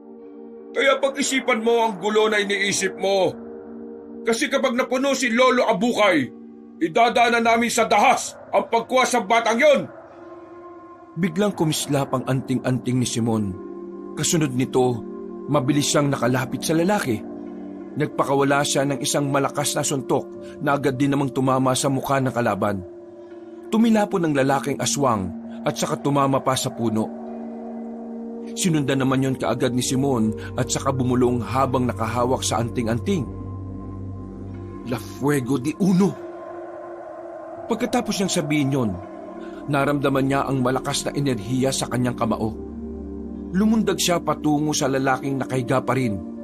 Pagsuntok niya roon, ay nakailag ito sa kanya. Sa lakas ng impact ng kanyang kamao, nayanig ang lupa at tila nagsayawan ng mga kawayan sa paligid. Hindi ko inakala na ganito ka pala kalakas. Mukhang kailangan kong mag-ingat sa iyo Hindi ako magdadalawang isip na gamitin ang lahat ng lakas ko para lang patayin kayo. Tigilan mo ang pamilya ko. Tigilan mo si Isagani. Kung hindi, sa susunod na makaharap kita, dudurugin ko na ang mga buto mo. Nakakatakot ang mga banta mo Pero dahil masyado akong naging kampante, tatanggapin ko bilang babala ang sinasabi mo. Sa ngayon, kailangan ko munang umalis. Pero ito ang tatandaan mo. Kapag hindi mo isinuko si Isagani sa akin bago matapos ang buwan, buong angkan namin ang pupunta sa inyo. Tumalon na papunta sa kabilang puno ang lalaki. Hindi na rin yun hinabol pa ni Simon dahil wala naman yung balak na lumaban sa kanya. Kinaumagahan, umarte lang si Simon na parabang walang nangyari. Nagdadalawang isip pa siya kung sasabihin niya sa dalawang matanda ang tungkol kay Isagani. Kaya naman minabuti na muna ni Simon na kay Alan lang ipaalam ang lahat. Maging si Alan, hindi rin makapaniwala na aswang si Isagani. Ngayon lang din ito nalaman kung hindi pa sasabihin ni Simon. Pre, laking problema niyan. Una, paano kapag nalaman ng mga kapwa mo albularyo na aswang si Isagani? Tingin ko, hindi nila hahayaang mabuhay yung anak mo. Tapos, paano kung totoong pumunta nga ang angkan ni Isagani rito? Kakayanin ba natin sila hindi naman natin alam kung anong kakayahan ng mga aswang na yun. Tapos, hindi pa alam ni Mang Hernan at Aling Hasmin yung pagiging aswang ng bata. Parang masisiraan na nga ako ng ulo kakaisip Ayaw ko rin naman kasi na masaktan si Lola. Isa pa, napamahal na rin sa amin si Isagani. Ang hirap isipin na isusuko namin siya sa mga aswang na yun. Baka mamaya maging masama pa si Isagani. Anong balak mo ngayon? Hindi na muna siguro ako lalayo masyado dito sa baryo. Nababahala ko na baka bigla na lang nilang atakin sina Lolo at Lola Di ba may pangontra naman sa bakuran ninyo? Oo nga, pero hindi ako sigurado kung lahat ba ng aswang tumatalab yun. Paano kung pumunta yung sinasabi ng lalaki na si Abukay? Malakas na aswang yun, panigurado. Makakapasok yun ng walang kahirap-hirap. Yung lakad natin mamayang gabi, hindi natuloy. Tuloy yun. Uuwi na lang tayo kaagad para mabantayan ko sila sa bahay. Tumangon-tangon na lamang ang kaibigan niyang si Alan. Maging ito rin ay na-stress na rin sa mga nangyayari. Takong tanghali, muling bumalik si Simon sa kanilang bahay. Naabutan niya si Isagani na abala sa pagkukulay ng libro nito. Tinabihan niya ang bata. Nakangiti naman ito sa kanya. Gusto mo bang lumabas? Napatingin si Mang Hernan at Aling Hasmin nang marinig ang sinabing yun ng kanilang apo. Sa labas po. Ano pong gagawin natin? Gagala lang tayo. Di ba may pangako ako sa'yo nung nakaraan? Dadaling kita sa perya kasama si Tito Alan mo. Talaga po? Naku, gusto ko po yan. Batid ni Simon na delikadong ilabas niya si Isagani, pero hindi niya rin kasi maaaring hindi tuparin ang pangarap niya. Ilang buwan nang hindi natutuloy ang pangako niya sa bata. Isa pa, gusto niyang samantalahin ang pagkakataon habang hindi pa nagiging malala ang sitwasyon. O sige, magbihis ka na. Kasi hindi tayo pwedeng abutin ng gabi. Nagmamadaling pumasok ang bata sa loob ng bahay. Napangiti namang lumapit sa kanya ang lolong si Hernan. Talagang nabawi ka sa batang yan ah. Natupad ako sa usapan eh. Baka mamaya, inaabangan niya pala yun tapos hindi ko naman tinupad. Isa pa, hindi naman na ibang tao ang batang yan sa akin. Basta mag-iingat kayo ha. Umuwi ka agad kapag wala nang gagawin doon. Huwag po kayo mag-alalala. Wala namang masamang mangyayari sa amin eh. Matapos makapagbihis si Isagani, lumarga na rin silang dalawa at isinama rin si Alan. Medyo malayo-layo ang perya sa kanila, kaya halos kalahating oras silang nasa biyahe. Nang makarating na sila sa biyahe, nakita nilang wala pang gaanong tao sa perya. Wala pa ring ibang laro. Ang sabi ng isang lalaking naroon, gabi pa raw yun magbubukas. Pre, gabi nag-ooperate ang mga perya. Ay, oo nga pala no. Nakalimutan ko. Ayos lang po, Papa.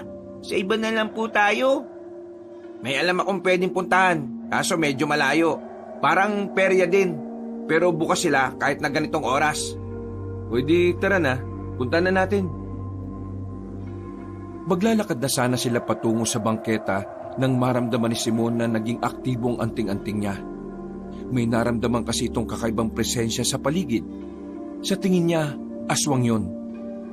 Pre, may aswang, alerto. Tumingin-tingin si Alan sa paligid. Sa kabilang kalye, nakita niyang may isang lalaki na nakatingin sa kanila. Nakita rin yun ni Simon. Isagani, dito ka muna sa tito mo ha. Hahanap lang ako ng pwedeng maihian. Nagmamadaling tumawid si Simon. Sinundan niya ang lalaking nakamasid sa kanila hanggang sa maabutan na niya yon. Hoy! Pamilyar sa kanya ang presensya ng lalaki. Hindi siya pwedeng magkamali. Yun ang aswang na muntika ng makalapa kay Carmela. Kaya naman hindi siya nagdalawang isip na atakihin yon. Tinakbo ni Simon ng lalaki at saka hinawakan sa damit. Binalandra niya yon sa pader. Biglang nagbago ng anyo ang lalaki at saka mabilis na nakawala. Pero hindi yun tinintana ni Simon. Inaktibo niya ang anting-anting at saka sinintok yun ng malakas. La Fuego di Uno!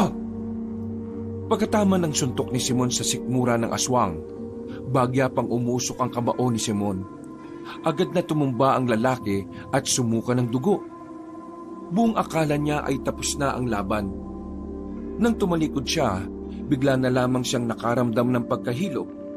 Dahil ang kanyang sinuntok na aswang ay isa lamang palang ilusyon. Pagtingin niya, katawan na ng puno ang kanina lang ay lalaking aswang.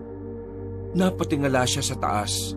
Nakita niyang lumundag yun papunta sa kanya at nakalmot siya sa balikat. Kainis! Anong klaseng pagkahilo to? Tumawa-tawa pa ang aswang. Mga ilang sandali lang, umatake ulit ito. Ibabao na sana ng lalaki ang matalas nitong kuko nang biglang may mabilis na hangin na dumaan. Hindi nakita ni Simon ang nangyari. Basta namalayan na lamang niyang nawala na ang pagkahilo niya. Paglingon niya sa gilid, naroon na si Isagani. Duguan ng mga kamay, habang ang lalaki namang aswang, butas na ang kaliwang dibdib. Isagani? Hindi nagsalita ang bata, maging ito ay nagtataka rin sa nagawa. Pre, bigla na lang tumakbo si... Ha? Ano to? Nabigla si Alan ng abutan ng eksenang yon. Nakatalikod lang sa kanila si Isagani. Kita nilang may maliliit na ugat na umuumbok sa braso nito. Kapansin-pansin din na humaba ng kaunti ang itim nitong buhok. Isagani, naririnig mo ba ako, anak? Marahang lumingon ng bata sa kanila. Nakita nilang kulay pula ang mata nito. Papa, papatayin mo na ba ako kasi alam mo na kung ano ako? Parang kinurot ang puso ni Simon nang marinig yon. Hindi niya alam na matagal na rin palang alam ni Isagani ang tungkol sa sarili niya. Narinig ko ang usapan ng mga kasamaan mong albularyo nung nakaraan, Papa. Ang sabi nila, wala silang papatawaring aswang. Lahat po kalaban nyo. Ibig sabihin, kalaban mo na rin ako? Lumapit ang lalaking si Simon at hinuwakan sa magkabilang balikat ang bata. Tumingin ito sa namumula pa ring mata ni Isagani. Anak, kahit kailan, hindi kita tiningnan bilang kalaban o bilang aswang. Kung kinakailangan na kalabanin ko sila para hindi ka masaktan, gagawin ko. Anak, kakampi mo ko. Kakampi mo kami. Pero Papa, aswang po ako eh. Hindi po ako tao. Alam kong busilak ang puso mo, Isagani. Hindi ka kagaya ng ibang aswang na masasama. Lumaki kang mabuting bata at yun ang bagay na dapat isipin mo. Tama ang Papa mo.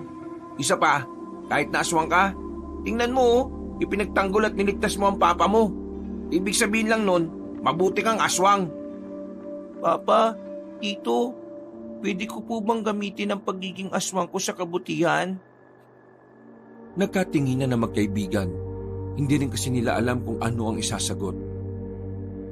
Kahit kasi pwedeng gamitin naman ni Isagani ang pagiging aswang niya sa mabuti, para kay Simon ay alanganin pa rin dahil masyado pa siyang bata. Isa pa, magagalit ang lola Hasmin nila. Nanaginip po kasi ako nung nakaraan eh.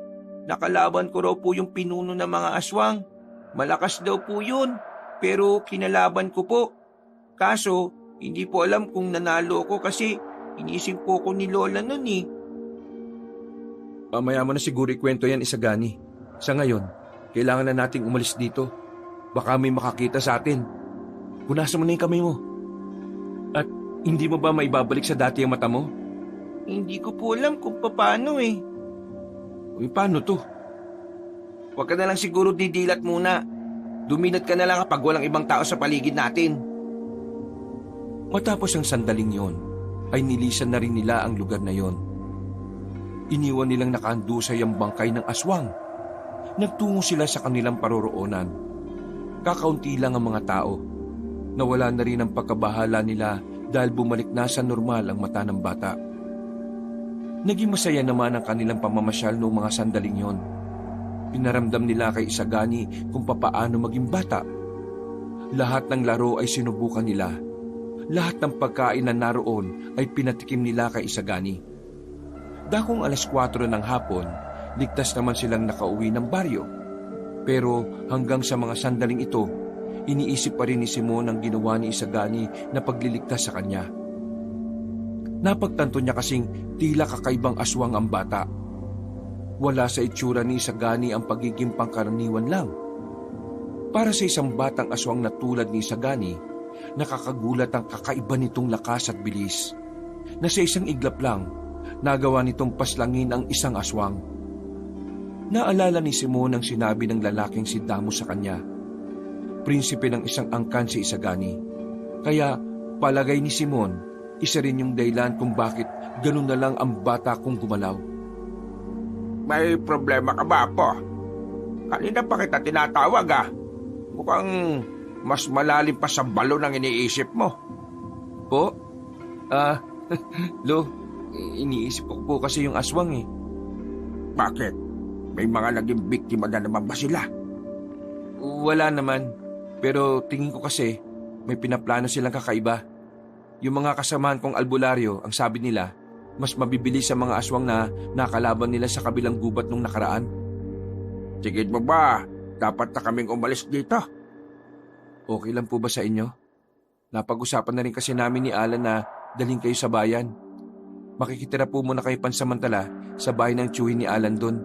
Mabait naman po yun at kilala naman po niya ako. Papayag kaya ang lola mo? Alam mo naman yon.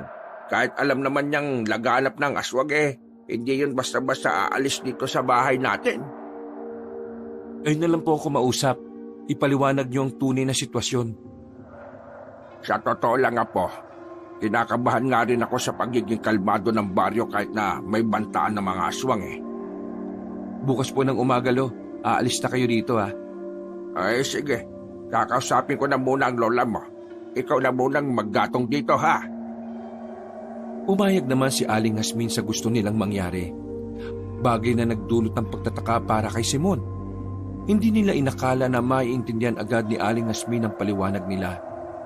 Nung una kasi nila itong sinabihan, nagmatigas ito dahil ayaw umano nitong iwan ng bahay nila dahil doon na sanay si Isagani. Ganun pa man, nagpasalamat na lamang si Simon dahil walang naging problema sa matanda. 2:00 na madaling araw, paputol-putol lang ang tulog ni Simon. Hindi niya maiwasang hindi maging tamang hinala. Tuwing didilat siya, pakiramdam niya ay may mga aswang na nakamasid sa labas. Bumangon siya. Sumilip na naman siya sa labas. Pero wala naman siyang nakita. Kalmado rin ang anting-anting niya. Huminga siya ng malalim at saka uminom na lamang ng tubig. Sa kalagitnaan ng pagiging tulala ng binata, biglang naging aktibo ang kanyang anting-anting. Narinig niya ang umiiyak na boses ni Carmela. Nararamdaman niyang nasa panganib ang babae. Pero nagdalawang isip siya dahil walang maiiwan sa bahay nila. Kaya naman sandali pa siyang nag-isip kung ano ang gagawin niya. Pero nang marinig na parang palakas na ng palakas ang iyak ng dalaga, dito na niya naisip na puntahan si Carmela. Kampante naman siyang walang makakalapit sa kanilang bahay dahil sa dami ng pangontra sa bakuran. Agad niyang nahanap ang dalaga. Napapagitnaan na ito ng 2 aswang. Pero nang lumapit siya roon, ay bigla na lamang tumakas sa mga yon. Takot na takot ang babae. Nanginginig ito at wala sa sarili. Carmela, ako ito, si Simon. Ligtas ka na. Simon? Oo, huwag ka na mag-alala. Umalis na sila. Ligtas ka na. Maraming salamat. Akala ko, hindi mo na ako ililigtas eh. Mahal na mahal kita, Simon. Huwag mo akong iwan dito. Anong sinabi mo? Mahal na mahal kita. Salamat pero... Biglang sinakal ni Simon ang babae. Ilang sandali lang ay pumangit na rin ang mukha nito. Mas sinigpitan niya pa ang pagkakasakal at saka sinuntok ng malakas sa mukha. Le fuego de uno! Basag ang mukha ng aswang sa lakas ng suntok na ginawa niya. Agad-agad yung namatay. May kakayahan rin pala kayong manggaya ng mukha ng tao, ha?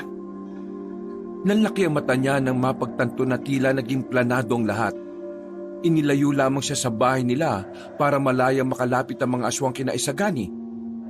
Hindi siya nag-alala na baka makapasok ang mga aswang. Ang inaalala niya, baka malaman ng 2 matanda ang tungkol sa pagiging aswang ng bata. Dali-dali siyang tumakbo pabalik. Pagdating niya, dinatnan niya ang isang nakakagimbal na eksena. Hindi bababa sa 10 aswang ang nakahandusay sa bakuran nila.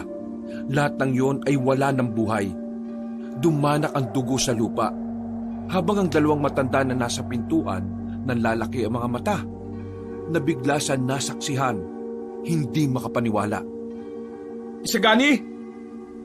Nakatayo ang bata sa gitna ng mga aswang na pinagpapapaslang nito. Nabahiran na ang buong katawan nito ng dugo. Namumula ang mga mata. Maging ang bata rin ay nabigla sa ginawa niya. Papa, ipinagtanggol ko lang po sina lolo't lola. Mabilis na lumapit si Simon at binuhat si Isagani para pumasok sa bahay. Isinarado nila ang lahat ng bintana pati ang pinto. Hindi natin mahihintay ang umaga. Aalis na tayo ngayon. Teka apo, ano bang hindi nyo sinasabi sa akin? Bakit kanya ng mata ni Isagani? Paano niya napatay ang mga aswang na yun na parang walang kahirap-hirap? Anong meron? Anong klaseng nilalang itong batang ito? Lo, wala na kong oras para magpaliwanag. Baka may mga dumating pang aswang. Kailangan na nating umalis. Lolo, aswang po ako. Ano? Aswang ka? Napailamos na lamang sa sariling mukha si Simon. Wala na siyang magagawa dahil ang bata na mismo ang nagbunyag ng katotohanan. Aswang po ko, Lolo. Nung 4 na taon po ko, alam ko na po na hindi ako normal na bata. Patawad po kung hindi ko po sinabi sa inyo ni Lola, pati kay Papa. Natatakot po kasi ako na baka kamuhian niyo po ako eh. Kaya po ako naglihim ng matagal na panahon. Lolo, patawad po. Huwag po sana niyo akong kamuhian. Hindi naman po ako masamang aswang, Lolo eh. Hernan, totoong sinasabi niya. Hindi siya gaya ng ibang aswang dyan na kayang pumaslang ng tao. Mabuting bata ang apo natin. At alam mo ang bagay na ito, Hasmin? Sanggol pa lamang si Isagani. Napansin ko nang may kakaiba sa kanya. Nang mag-1 taon siya, nakita ko na ang pamumula ng kanyang mga mata. Nang mag-4 na taon siya, nakita ko rin ang kakaibang mga galaw niya. Kaya naisip ko noon na baka aswang ang apo nating si Isagani. Hindi ko sinabi sa iyo kasi iniisip ko na baka matakot ka sa kanya. Matakot? Anong tingin mo sa akin, Hasmin? Bakit ako matatakot sa batang yan? Itinuring kong apo yan. Tayo ang nagpalaki dyan. Kilala ko yan. Kabisado kong ugali niyan. Paano mo naisip na kakatakutan ko ang batang yan? Hindi naman ako nagagalit dahil aswang siya. Mas lalong hindi ako nakakaramdam ng pagkamuhi kasi ibang nilalang siya. Alam niyo kung saan ako nagagalit? Kasi hindi niyo ako pinagkatiwalaan. Pakiramdam ko, iniisip niyo sa isang iglap lang itatakwil ko si Isagani kasi aswang siya. Tulad ninyo, kaya kong tanggapin kung ano siya dahil mahal ko ang batang yan. Nakakasama lang ng loob dahil sa pamamahay na ito. Ako lang ang walang alam. Kung alam ko na ganyan si Isagani noon pa, di sana hindi ko na siya pinilit kumain ng mga pagkain na bawal pala sa kanya. Di sana mas alam ko kung paano siya poprotektahan sa tao. Pinagkaisahan niyo ako Lo, hindi ka namin pinagkaisahan. Oo, nag-alala kami na baka matakot ka kay Isagani. Pero hindi mo kami masisisi. Dahil noon pa man, alam kong kinamumuhian mo ang mga aswang. Pero hindi aswang ang tingin ko kay Isagani. Kaya malabong mangyari yon. Natigil lamang ang kanilang pagtatalo nang biglang makaramdam na sila ng mga presensya sa paligid. Ipinagtataka ni Simon, hindi na umuubra ang mga pangontra. Mamaya na natin ito pag-usapan. Sa ngayon, kailangan ko muna silang harapin. Isagani, ikaw na munang bahala kay lolo't lola ha. Papa, mag-iingat ka ha. Lumabas ng bakuran si Simon. Nakita niyang naroon na ang lalaking si Damos. May mga kasama rin itong kalalakihan. Sa puntong ito, batid ni Simon na mapapalaban siya, kaya hinanda na rin niya ang kanyang sarili. Ngayon, alam mo na kung gaano ka bang isang batang yan. Dito mo na. Tingnan mo mga aswang na nakahandusay rito. Kung nagawa niya sa mga kapwa niya aswang, hindi malabong magawa niya rin sa mga katulad ng tao lang. Kaya kung ako sa inyo, ibigay niyo na ang batang yan ng walang mangyaring gulo. Hindi masamang aswang si Isagani. Kaya manigas ka sa gusto mo mangyari. Hindi masamang aswang. Alam mo ba na ang lahat ng aswang ay pinanganak ng may likas na kasamaan? Hindi yun mawawala.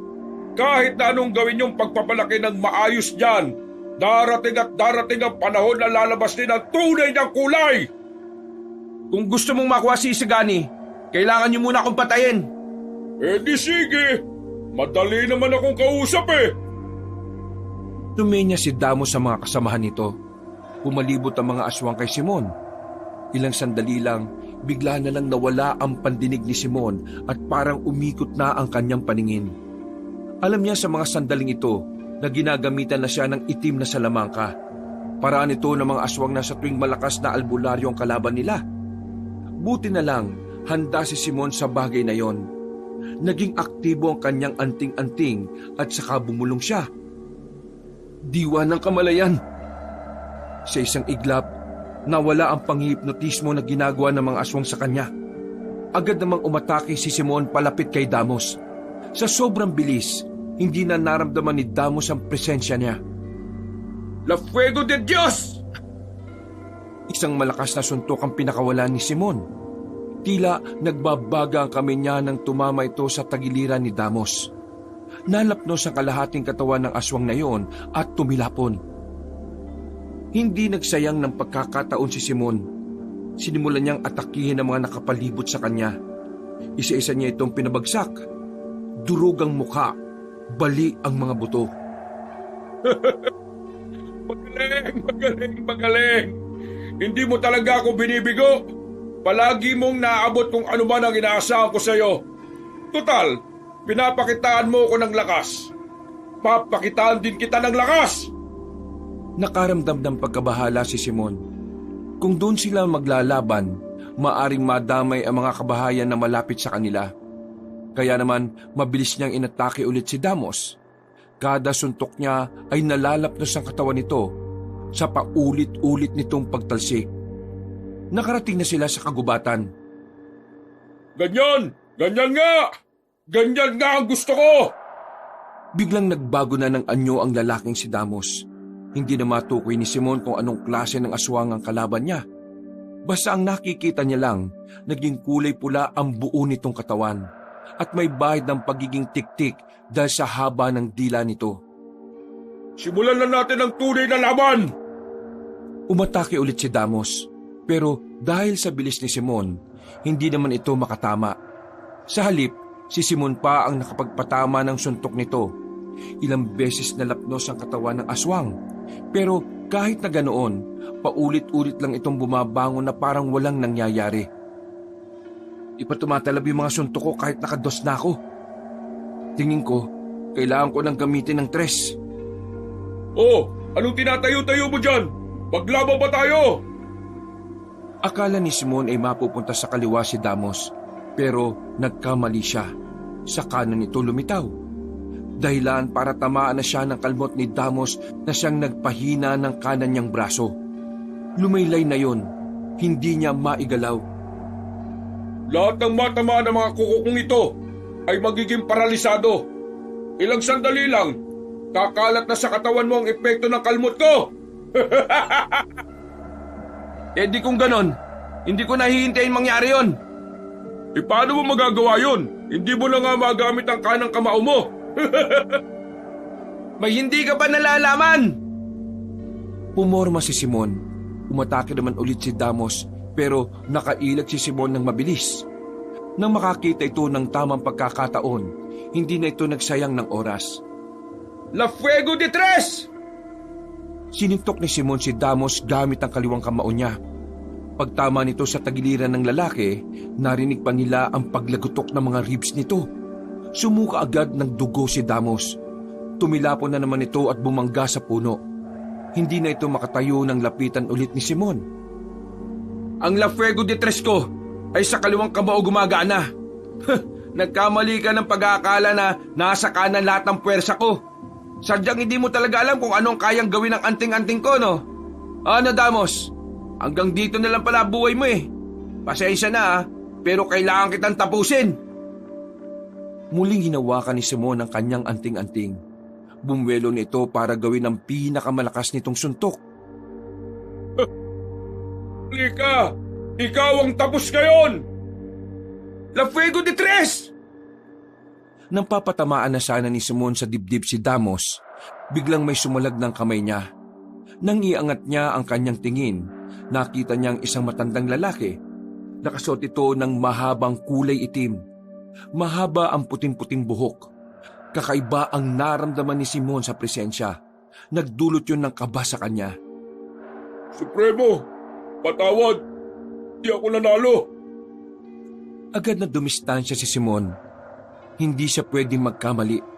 Ang matandang dumating ay walang iba kundi si Abukay, ang supremo at pinuno ng angkan nila Isagani, ang lolo ng batang inalagaan nila. Nakakahiya ka, Damos. Ikaw ang inaasahan ko. Pero sa isang tao lang ay magiging ganyan ang kahinatnan mo. Nakakadismaya. Nang ituon na ng matanda ang atensyon kay Simon, naramdaman na lamang ng lalaki ang panginginig ng tuhod niya. Parang kusa yung nangyayari dahil sa tingin sa kanya ni Abukay. Sandali lang to. Humangin na malakas. Napapikit sandali si Simon. Namalaya na lamang niya na nasa harapan na niya si Abukay. Hindi makagalaw si Simon dahil sa sobrang takot na nararamdaman niya. Ang kaninang matatag na si Simon ay tila nahubaran ng tapang. Hindi niya mapigilan na kilabot na kusang nagahari sa kanyang sistema. Nakita na lamang niyang may binunot na mahabang buto si Abukay sa bandang siko nito. Buong akala ni Simon ay katapusan na niya. Pero nang itatarak na ni Abukay ang butong yon sa kanya, biglang lumitaw ang batang si Isagani.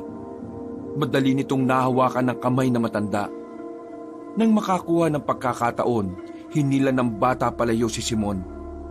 Kalmado lang naman si Abukay.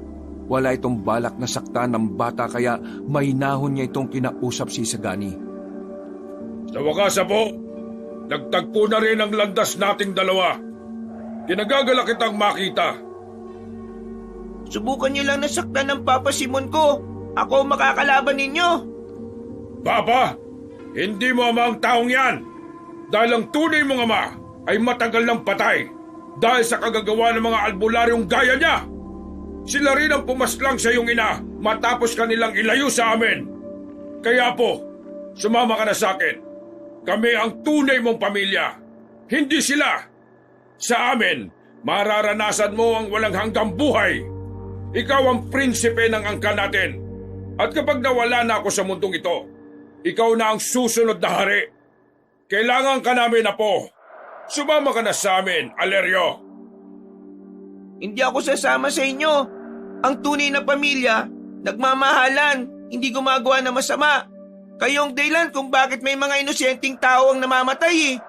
Hindi ko gusto niyo mangyari. Masasama kayo. Hindi ako sasama sa inyo. At hindi Alerio ang pangalan ko. Ako, si Isagani. Bata ka pa, Alerio. Hindi mo pa naiintindihan ang mga bagay-bagay. Hayaan mong ipaliwanag ko sa iyo ang lahat kapag dadala na kita sa tunay mong tahanan. Halika na! Hindi ako sasama sa iyo kahit na anong sabihin mo. Ipagtatanggol ko ang papa ko. Isagani, umalis ka na! Mapapahama ka! Papa, hindi po kita iiwan. Pumorma ang bata na parang handa na itong harapin ang supremo ng mga aswang. Pero tila wala talagang balak na makipaglaban sa kanya ang matandang aswang. Mamili ka, Alerio. Sasama ka sa akin o mapapahamak yung tinatawag mong papa. Sige na, Isagani! Tumakas ka na! Hindi mo siya kakayanin! Papa, dito ka lang. Ako pong bahala sa kanya. Magsasalita pa sana si Simon nang biglang umatake na ang bata. Pero nahawakan lang na matanda ang maliit na kamao ni Isagani. Hinawakan niya ito ng malakas. Hinawi siya nito ng malakas. Nakabangon naman ito kaagad. Hindi ko galing manakit ng bata. Isa pa, apo kita, kaya hindi kita papatulan. Pero huwag mo kong hintayin na disiplinahin ka, Alerio. Dahil baka hindi mo magustuhan. Kung ganon, hindi na lang kita lalabanan ngayon. Muling lumapit ang batang si Isagani at sinabuyan nito ng buhangin ng mukha na matanda. Sinamantala na yon ni Isagani para itakas ang kanyang ama. Mabilis na nakalis ang dalawa roon habang bitbit nito si Simon sa balikat. Makalipas lang ang ilang sandali ay nakarating na sila sa kakahuyan. Naroon din ang dalawang matanda at si Alan. Naramdaman ko kanina na may nangyaring kakaiba kaya pumunta ako sa bahay ninyo eh. Kaya ito, itinakas ko kaagad sila. Ayos ka lang ba, Apo? Ano nangyari sa'yo? Diyos ko, ano bang nangyayari? Nakakatakot naman. Sobrang lakas ni Abukay. Presensya pa lang niya, nanginginig na ang buong katawan ko. Tama lang na umiwas na muna tayo. Papa, pasensya na po't wala akong nagawa. Hindi, malaking bagay ang ginawa mong pagligtas sa akin. Pumunta na tayo sa tiyuin ko. Dumaan tayo sa kabila. Naroon ang sakayan ng tricycle. Hindi tayo pwedeng umalis ng baryo. Alam na nila kung saan tayo pupunta. Sa kuweba, doon tayo. Kuweba? Ang tinutukoy mo ba ay ang kuweba kung saan natin nakita si Isagani noon? Oo, doon nga. Tara na, bago pa malaman ni Abukay ang presensya ni Isagani. Wala na silang sinayang na pagkakataon. Dali-dali silang tumungo sa kuweba. Tumagal lang sila ng halos 1 oras sa paglalakad at maswerteng walang aswang na nakasagupa. Pagdating nila sa kuweba, sinindihan agad ni Simon ang nakita nilang malaking gasera doon. Dito kami nagkuta ng mga kapwa ko albularyo dati. Inalagaan namin itong kuweba na ito kasi sabi ko sa kanila, dito ka namin natagpuan ni Isagani. Napangiti na lamang ang bata. Maya-maya, pinagpahinga na muna nila ang dalawang matanda at si Isagani. Habang si Simon at Alan naman ay nasa bungad ng kuweba. Nagmumuni-muni. Anong nangyari? Hanggang ngayon, ramdam ko pa rin yung takot mo, pre. Hindi ko rin alam eh. Parang kusang nanginig yung katawan ko nang makita ko si Abukay. Presensya pa lang niya. Kakaiba na ang epekto sa buong pagkatao ko. Ramdam ko, napakalakas niya eh. E anong plano natin ngayon? Sa ngayon, kailangan na muna natin magpalamig. Hindi tayo pwede magpadalos-dalos. Kailangan natin maganda sa susunod na pagharap. Nasisiguro kong hindi na palalampasin ni Abukay ang pagkakataon eh. Nakita ko, pre, ang lakas ni Isagani. Hindi kaya siya ang totoong kakalaban kay Abukay? Bata pa si Isagani. Wala pa siyang karanasan sa pakikipaglaban. Kahit malakas siya, hindi siya uubra sa matandang binugbog na ng karanasan. Ang gusto ko lang mangyari ngayon, matalo si Abukay. Pero kailangan ko munang pag-aralan kung paano. Lumingon si Simon sa loob. Kita niyang tulala rin ng dalawang matanda. Habang si Isagani naman ay nakatulog na lang din dahil sa pagod. Napangiti siya ng mapait. Hindi niya inakala na ang batang ayaw na ayaw niya noon, ito pa ang magiging dahilan para mas maging matatag siya sa mga sandaling ito. Sigurado ko na nakarating na sa kasamaan ko ang mga nangyari. Kaya bukas, magkakaroon na tayo ng pagkakataon na makabalik ng baryo. Pasensya na, wala akong maitulong eh. Huwag kang antimang. Malaking tulong ang ginawa mong pagligtas kay lolo at lola. Maaasahan ka, pre. Sabi mo yan, ha? Oo naman, no? Makalipas sa mga sandali, pumasok na rin sila sa loob ng kuweba. Nanatiling gising si Simon.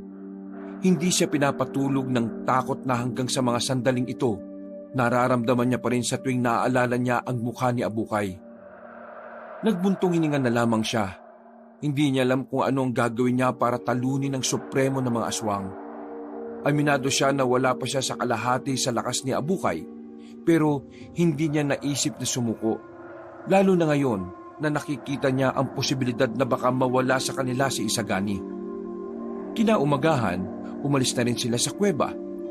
Nakabalik sila ng baryo at wala na ang bangkay sa bakuran nila. Pero alam ng lahat ng mga tao na ang mga nangyari. Mabuti na lang walang nakakita sa ginawa ni Isagani. Pre, uwi na lang ako sa amin. Tatawagan ko si Tio at sasabihin ko ngayon din tutuloy na tayo sa kanila. Sige pre, maraming salamat ha. Nagmamadaling umalis si Alan. Habang tinulungan naman ni Simon ang dalawang matanda sa paglilinis ng mga dugong na iwan sa lupa. Nang magtanghali, dumating ang mga albularyo na kasama si Simon. Agad naman nilang itinago si Isagani sa loob para hindi malaman ng mga albularyo na aswang ang bata. Nagkaroon ng kaunting pagpupulong ang mga albularyo tungkol sa gagawin nilang pag-atake. Ayon kasi sa mga ito, nalaman na nila kung saan kumukuta ang mga aswang. Tinutulan ni Simon ang ideya nila. Sinabi niya na hindi pangkaraniwan ng supremo ng mga aswang. Pero walang nakinig sa kanya. Umalis sa mga albularyo para pagandaan ang pag-atake sa kinagabihan. Napapailing na lamang si Simon. Hindi na niya nagawang pigilan pa. Ang titigas naman ng ulo ng mga yun. Gusto naman nilang mamatay. Maging si Alan ay nainis din nang marinig ang kwento ni Simon. Hindi ko nga rin alam kung bakit ayaw nila akong pakinggan eh. Sana lang talaga makabalik pa sila ng buhay. Lumipas sa mga sandali. Biglang tinawag ni Mang Hernan si Simon. Inaapoy kasi ng lagnat ang batang si Isagani. Agad naman itong inasikaso ni Simon gamit ang lahat ng kanyang halamang gamot. Makalipas lang ang ilang minuto ay naging maayos na rin naman ang kalagayan ng batang si Isagani. Bumaba na rin ang lagnat nito. Nagkaroon na rin ito ng malay pero nanatili pa rin itong nangihina. Isagani, anak, kumusta pakiramdam mo? Papa, mabigat po ang pakiramdam ko. Kailangan ko pong kumain. Nako, pagkain lang pala. Alan, ibili mo nga ito na makakain. Karni po, yung hilaw. Nabigla silang lahat sa sinabi ng bata. Nakakatinginan sila dahil sa pagtataka. Hinawakan ni Aling Asmin ang kamay ni Isagani at nakangiti pa itong nagsalita. Apo, Kahit ano, wag lang yon. May pambili naman tayo ng pagkain eh. Lola, aswang po ako. Natural po yata sa amin to. Hindi pwede, Apo eh. Baka mamaya kung anong mangyari sa'yo. Alan, bumili ka ng hilaw na manok sa palengke. Uy, pre! Ano ka ba naman, Siban? Gusto mo na ba talaga maging aswang ang anak mong ito? Hinahanap ng katawan ni Isagani ang karne dahil sa pagiging natural niyang aswang. Kung hindi siya makakakain nito, pwede siyang mamatay sa gutom. Pinag-aralan ko ang nature ng mga aswang, kaya alam ko ito. Kailangan niya lang talaga makakain kahit na ngayon lang. Nauubos ang lakas niya dahil sa mga nangyari. Lolo, Lola, huwag kayong mag-alala. Hindi mawawala sa sarili si Isagani. Nararamdaman kong makokontrol niya ang sarili niya. Sigurado ka ba sinasabi mo? Diyos ko naman, baka naman kung ano mangyari dito. Magtiwala po kayo sa akin. Alan, sige na. Kung hindi natin to gagawin, lalagnatin si Isagani hanggang sa mamatay siya. O sige pre, lalabas na ako. Nagmamadaling tumakbo palabas ng bahay si Alan. Makalipas lang ang ilang sandali, nakabalik na rin ang binata na dala ang isang buong manok. Tinulungan nilang makaupo ang bata. Pinalabas ni Simon ang dalawang matanda para hindi nila masaksihan ang gagawin ni Isagani. Ilang sandali lang, bigla na lamang sinakmal ni Isagani ang isang buong manok. Gutom na gutom ito. Kahit buto ay kinakain na nito. Makalipas lang ang halos 5 minuto, naubos na ng bata ang manok. Napasandal ito sa dingding at saka napapikit. Isagani, nakikilala mo ba kami? Dumilat ang bata at ngumiti habang hinimas-himas ang tiyan nito. Opo, hindi naman po ako nagbago eh. Nakahinga sila ng maluwag. Agad na lumapit ang lalaking si Simon at saka niyakap niya yon ng mahigpit. Pumasok na rin ang kanilang bahay ang dalawang matanda. Mula na makakain si Isagani ng karning hilaw, para bang lumakas na ang katawan nito. Mabilis na lumipas ang mga oras. Sumapit na ang gabi. Ito na ang oras kung saan lulusob na ang mga kapwa albularyo ni Simon. Gustuhin niya mang pigilan ng mga yon, pero hindi na siya pinakikinggan ng mga yon. Pre, pasensya na talaga. Biglang dumating ang mga bisita ni Tiyo eh. Eh di sana, nandun na tayo ngayon. Wala tuloy tayong mapupuntahan. Ayos lang pre, hindi naman natin pwedeng pilitin kung hindi pwede. Maging alerto na lang tayo rito at maghintay kung ano mangyayari sa mga kasamahan ko. Sige, pero sigurado naman talaga sila sa gagawin nila. Hindi ko na sila mapipigilan eh. Basta ginawa ko ng parte ko, binalaan ko na sila. Noong gabing yon ay himalang-walang nangyaring masama. Walang nangyaring paramdam ng mga aswang. Nagawa nilang makaidlip ng walang nagiging abala. Kinabukasan, nagising si Simon. Agad siyang napabangon at sinuri kung kumpleto ang mga kasama niya. Napahawak siya sa dibdib ng mapagtantong ligtas naman ang lahat. Nagising ang mga kasama ni Simon nang biglang makarinig sila ng mga iyakan sa labas. Agad silang napabangon. Pagtanaw nila sa daan, nakabalik na ang ibang residente na sumama sa mga albularyo sa paglusob sa mga aswang. Sugatan ng iilan, pero ang mas kinagimbal nila, halos lahat ng albularyo ay namatay. Ni hindi na nga naiuwi ang bangkay. Dahil ayon sa mga residente, sobrang babangis na mga aswang na kanilang nakalaban. Masyado kasing nagmamagaling yung mga kasamaan mo eh. Kung nakinig lang sana sila sa'yo, eh di sana nakauwi pa sila ng buhay. Kailangan natin maganda. Mamayang gabi, nasisiguro kong dito na rin ang punta nila. Lo, Isagani, kailangan makaalis na kayo ngayon din. Hindi kayo po pwedeng narito mamaya dahil nandito na mga aswang. Eh paano ka? Kakayanin niyo ba mga aswang eh? Wala na mga kapwa mo albularyo. Sumama ka na lang kaya sa amin. Baka mamaya nito eh, ikaw naman ang mapano. Kailangan may lalaban po sa mga aswang. Kung hindi, kawawa ang mga tao rito. Alan, ngayon din, abisuhan mo na yung mga tao na posibleng dumalaw rito ang mga kalaban natin. Okay, sige. Papa, gusto ko pong sumama sa pakikipaglaban. Hindi. Ang tanging misyon mo lang ay protektahan si Lolo at Lola. Mas kailangan ka nila. Pero paano naman po ikaw? Huwag mo kong alalahanin. Tutulungan ako ng anting-anting. Siguradong kakayanin ko si Abukay.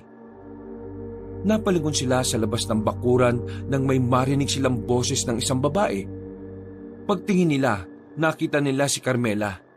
Nakaramdam ng tuwa si Simon pero nahihiya rin siya sa babae. Simon, Carmela? alam ko na ang totoo. Alam ko nang hindi mo naman talaga anak ang batang yan. At kahit maging anak mo man yan, wala pa rin akong pakialam. Kasi wala naman akong gusto sa iyo eh. Ha? Anong punto bakit mo ko kinakausap? Gusto kitang tulungan. Aalis ang buong pamilya namin ngayong araw. Iiwas kami sa mangyayaring gulo mamaya. May pupuntahan kaming bahay sa bayan. Safe doon. Pwede kayong sumabay sa amin. Silang tatlo na lang ang isabay mo. Maraming salamat, Carmela. Pero paano ka? Kailangan naming magpaiwan ni Alan. Kakalabanin namin ang mga aswang. O sige, ihanda mo ng mga gamit nila. Maya-maya lang din, dadaan ang van namin dito. Aalis na rin kami habang maliwanag pa. Isagani, anak, tatandaan mong sasabihin ko ha. Ikaw ang poprotekta kay Lolo at Lola. Opo, Papa. Apo, ipangako mo, makakasama ka namin ulit. Lo, Isagani, hindi ko alam kung anong mangyayari mamayang gabi. Pero kung sakali mang hindi na ako makabalik bukas ng umaga, gusto kong umalis na kagad kayo sa probinsyang ito. Apo naman, huwag ka naman magsalita ng ganyan. Sige na, ihanda nyo na ang mga gamit ninyo. Carmela, maraming salamat ha. Napangiti na lamang ng mapait si Simon. Pero ang totoo, kinakabahan na rin siya sa mga maaaring mangyari. Alam kasi niya sa kanyang sarili na isang buwis buhay ang gagawin nila. Dalawa lamang sila ni Alan at hindi pa niya alam kung may mga residenteng handang sumama sa kanila.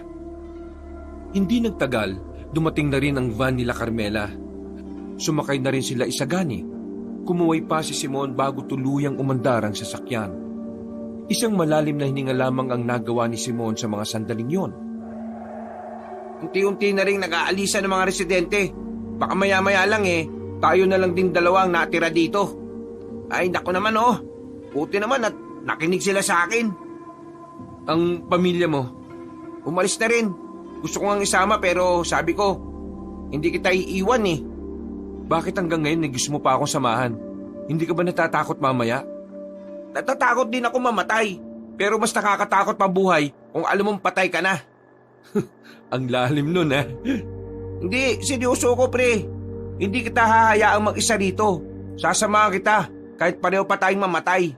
Ganon ang pagkakaibigan. Maraming salamat Kahit kailan talaga, ikaw lang ang pwede kong asahan. Sus, wala yun. Ano nang gagawin natin ngayon? Dito lang tayo sa bahay. Hindi tayo aalis dito. Para isipin ni Abukay na nandito pa rin sa loob si Isagani. Hindi niya basta-basta madidetect yung bata dahil nilagyan ko ng pangontra yon para mawala ang presensya niya sa pandama ng mga aswang. Tumambay na lang ang dalawa sa harapan ng kanilang bahay.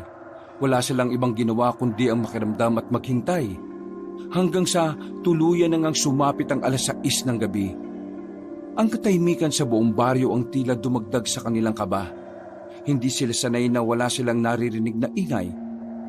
Pre, humanda ka na Kaninang tanghali pa ako nakahanda pre. Palagi mo lang tatanda na kapag nalagay tayo sa alanganin, una mong iligtas ang sarili mo. Mas makakatagal ako sa laban kaysa sayo. Langyang to. Huwag kang magsalita ng ganyan. Lalo akong kinakabahan sa'yo Natawa na lamang si Simon sa sinabing yon ng kanyang kaibigan.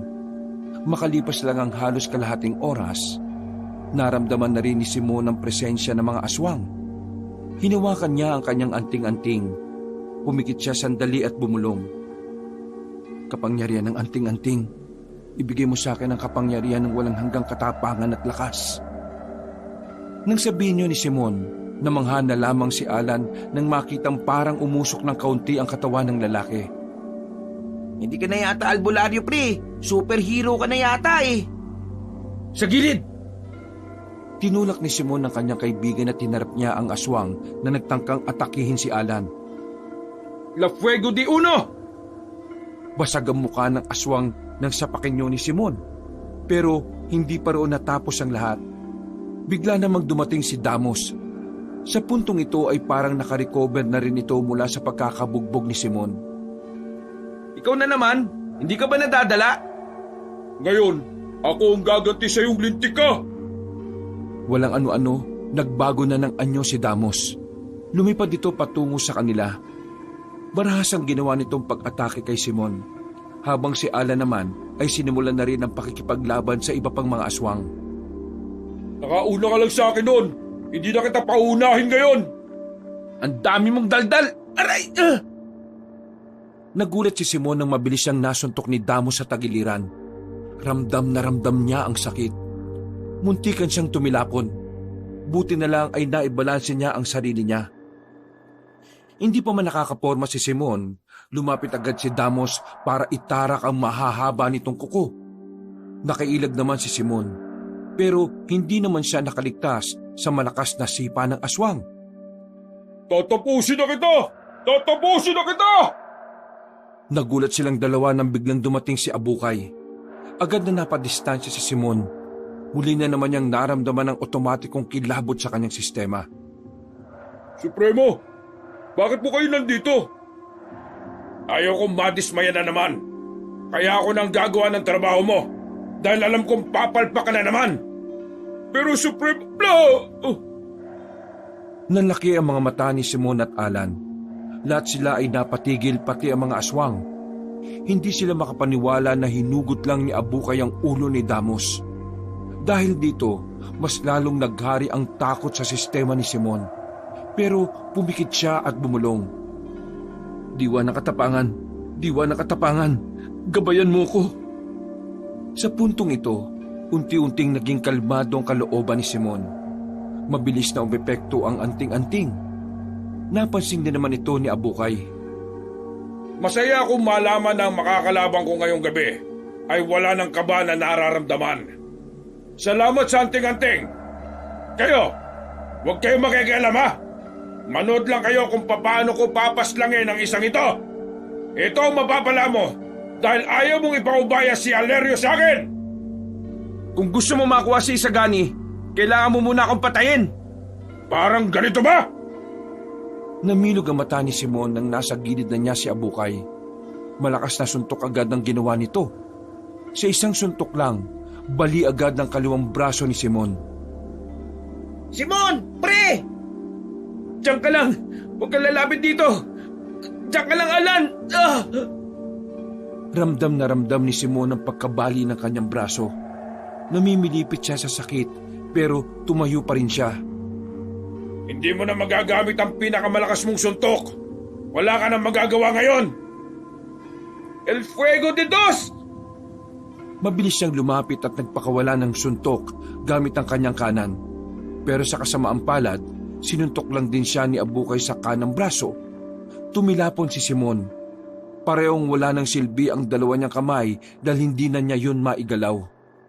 Para kay Simon, mas malala pa yon sa paralisadong naranasan niya kay Damos. Dahil yun, nagawa niyang kontrahin gamit ng anting-anting. Pero ang bali ng braso niya, hindi tumatalab ang anting-anting. Sinakal siya ni Abukay at saka iniangat sa ere. Binigwasan siya nito ng malakas. Sumuka na rin siya ng dugo. Kung di lang dahil sa anting-anting, baka isang sapak pa lang sa kanya ni Abukay ay patay na siya. Parang papel lang na binagsak ng Supremo si Simon. Lantang gulay na ang lalaki. Pre! Ano nangyari? Tumakbo si Alan palapit sa kaibigan niya. Humarang siya roon at naglakas loob na itutok ang ita kay Abukay. Subukan mo lumapit! Tatagayin kita! Tuloy lang sa paglapit si Abukay at may dinukot na naman itong mahabang buto na nanggaling sa siko niya. Ipinukol nito ang mahabang buto na parang sibat. Pero nagulat ito nang biglang sumulpot sa harapan nila si Isagani. Nahawakan nito ang buto at binali yun gamit lamang ang isang kamay. Buti naman dumating ka. Hindi na ako mahihirapang hanapin ka, Apo. Ito, Alan! Itabi mo si Papa! Ako nang bahala rito! Isagani, anak! Sumama ka na sa akin, Alerio. Aking apo... Umatake agad ang bata gamit ang mahahaba nitong kuko. Ilang beses nitong pinagkakakalmot ang matandang aswang hanggang sa tuluyan nga itong mapaatras. Kagaya ng inaasahan ko, malakas ka rin. Mukhang sa akin ka nga nagmana. Lalo mo kung pinapahanga. Ay, ang bilis niya! Nakailag si Abukay nang subukang umatake ulit ni Isagani, pero hindi pa rin tumigil ang bata. Wala itong sinasayang na pagkakataon. Hanggang sa nagbago na ng anyo si Isagani. Humaba ng kaunti ang itim nitong buhok. Ang mata nito ay kulay pula at parang mata ng isang pusa. Nagkaroon ito ng maraming buhok sa braso at sa mukha. Sa kabilang anyo, higit na mas malakas at mabilis ito kumpara sa una. Isang suntok, parang binalibag na tumilapo na matandang si Abukay. Hindi pa nakontento ang bata, umatake ito ulit. Pero sa kasamaang palad, nakapagbago na rin ang anyo si Abukay. Umitim ang lahat ng katawan nito at lumaki rin ang katawan. Hinawakan nito si Isagani sa ulo. Wala kang galang sa hari ng mga aswang! Prinsipe ka lang! Malakas na binagsak ni Abukay ang bata sa lapag. Pinagsisipa niya ito hanggang sa sumukan na rin ito ng dugo. Pero hindi yun ininda ni Isagani. Sa halip, mas lalo pa itong naging mabilis. Pero mas lumakas din si Abukay. Bawat atake ni Isagani hindi na tumatama. Kalkulado na ni Abukay ang lahat ng galaw niya. Sa isang iglap lang, biglang nagbago ang ihip ng hangin. Naging alanganin na ang lagay ni Isagani. Tuluyang nanghina si Isagani nang makatikim ito ng solidong suntok. Sa liit lang ng katawan ng bata, ramdam na ramdam niya ang impact sa buo niyang pagkatao. Tumalsik na parang manika si Isagani at tumama pa sa pader ng bahay.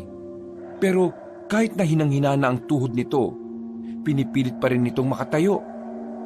Kung hindi ka rin lang sasapi sa amin, ako na lang ang magpapatakbo ng angka natin. At ikaw, papatay na lang kita! Muling sinipa ni Abukay si Isagani. Akmang tatapakan na sana ni Abukay si Isagani nang biglang napatigil ang matandang aswang. Nakaramdam ito ng malakas na presensya na nagmumula sa bata. Biglang bumangon ang bata na parang walang nangyari. Naging kulay itim ang mga mata nito. At ang itim nito ay kumalat pa sa buo nitong katawan. Hindi maaari ito! Umangil na malakas si Isagani. Pagkatapos ay agad na lumusob ito kay Abukay. Sa sobrang bilis ng mga pangyayari, naramdaman na lamang na matandang aswang ang pagtagas ng dugo niya sa tagiliran. Nakita nila na merong matulis na buto na nakausli sa palad nito. Ang buto na yon ay muling ginamit ni Isagani para butasin naman ang liig ni Abukay. Hindi mo ako matatalo. Supremo Attorney ako. Bata't prinsipe ka lang! Sumigaw ng malakas si Abukay.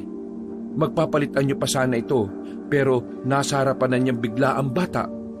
Bumao ng kamay ni Isagani sa tiyan ng Supremo. Nanghugutin na ni Isagani ang kanyang kamay, umagos ang mas maraming dugo. Hindi maaaring matalo ko ng isang katulad mo! Bumagsak si Abukay. Buong akala nila ay tapos na ang laban. Pero pinagpapapas lang din ni Isagani ang mga nanunood na aswang. Hindi pa ito nakontento. Lahat ng aswang na natitira sa nasa baryo, pinulbos ni Isagani ng walang kahirap-hirap. Pagbalik nito sa kanila, naliligo nito sa dugo sa dami nitong napaslang na aswang.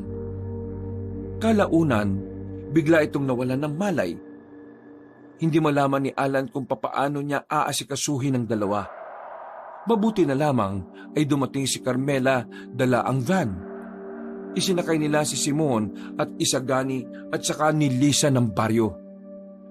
Isang albularyo na taga-ibang baryo ang gumamot sa mga galos nila. Magaling din ang albularyo kaya mabilis na nagamot ang mga sugat ng bata. Si Simon naman, nawala ang bali niya sa buto ng orasyonan ng albularyo ang kanyang anting-anting. Ilang araw na walang malay si Isagani. Nang magising ang bata, hinang-hina ito. Pero nagagawa na rin makatayo. O anak, kumusta ka na? Maayos na po ang pakiramdam ko, Papa. Papa, Yung angkan po namin, buhay pa po sila. Kailangan natin silang matalo. Huwag mo na munang isipin yan, anak. Pinuntahan namin ang kuta ng mga aswang at ng angkan ninyo. Lahat sila patay na. Konektado ang mga buhay nila sa lolo mo. Sa ngayon, magpahinga ka lang ha. Kailangan mo makabawi ng lakas Tama ang ama mo. Naubos ang lakas mo sa pakikipaglaban, Apo. Sobrang proud kami sa'yo. Diyos ko, sana wag na maulit ang lahat ng ito. Hindi ko na talaga kakayanin kapag may nangyaring masama sa'yo, bata ka. Isagani, ang galing yung dalawa ni Simon. Bagay talaga kayo maging mag-ama. Papa, maraming salamat din po sa inyo. Nakita ko po kung papaano nyo kami protektahan. Kayo po ang pinakamagaling. Oh, lahat naman tayo magaling Kaya naipanalo natin ang laban na ito. Paano? Lumabas na lang kayo mamaya kapag kaya na ni Isagani, ha? May hinandang salo-salo sa labas Pasasalamat daw sa inyo kasi nailigtas nyo ang sangkatauhan. Ayos! Food trip na naman to! Isang malapad ng ngiti ang mababakas sa mukha nila sa mga sandaling yon. Mga ngiting punong-puno ng saya at pagmamahalan. Sa pagkapanalo nila sa laban, ay nakamit na ni sa wakas ang kapayapaan para sa isa't isa. Lumipas sa mga taon, naging mas matibay silang pamilya. Nanatiling aswang si Isagani. Wala na silang nagawa para gawin itong normal na tao. Ganun pa man, tinanggap na lamang nila ang kapalaran ng bata. Ang mahalaga sa kanila ay mabuti at bukalang kalooban ni Isagani. Si Isagani ang kauna-unahang aswang na nagpakita ng kabutihan. Kaya si Isagani lang din ang kauna-unahang aswang na tinanggap ng mga tao. Ang nag-iisang aswang na poprotekta sa kapayapaan ng kanilang baryo. Wakas.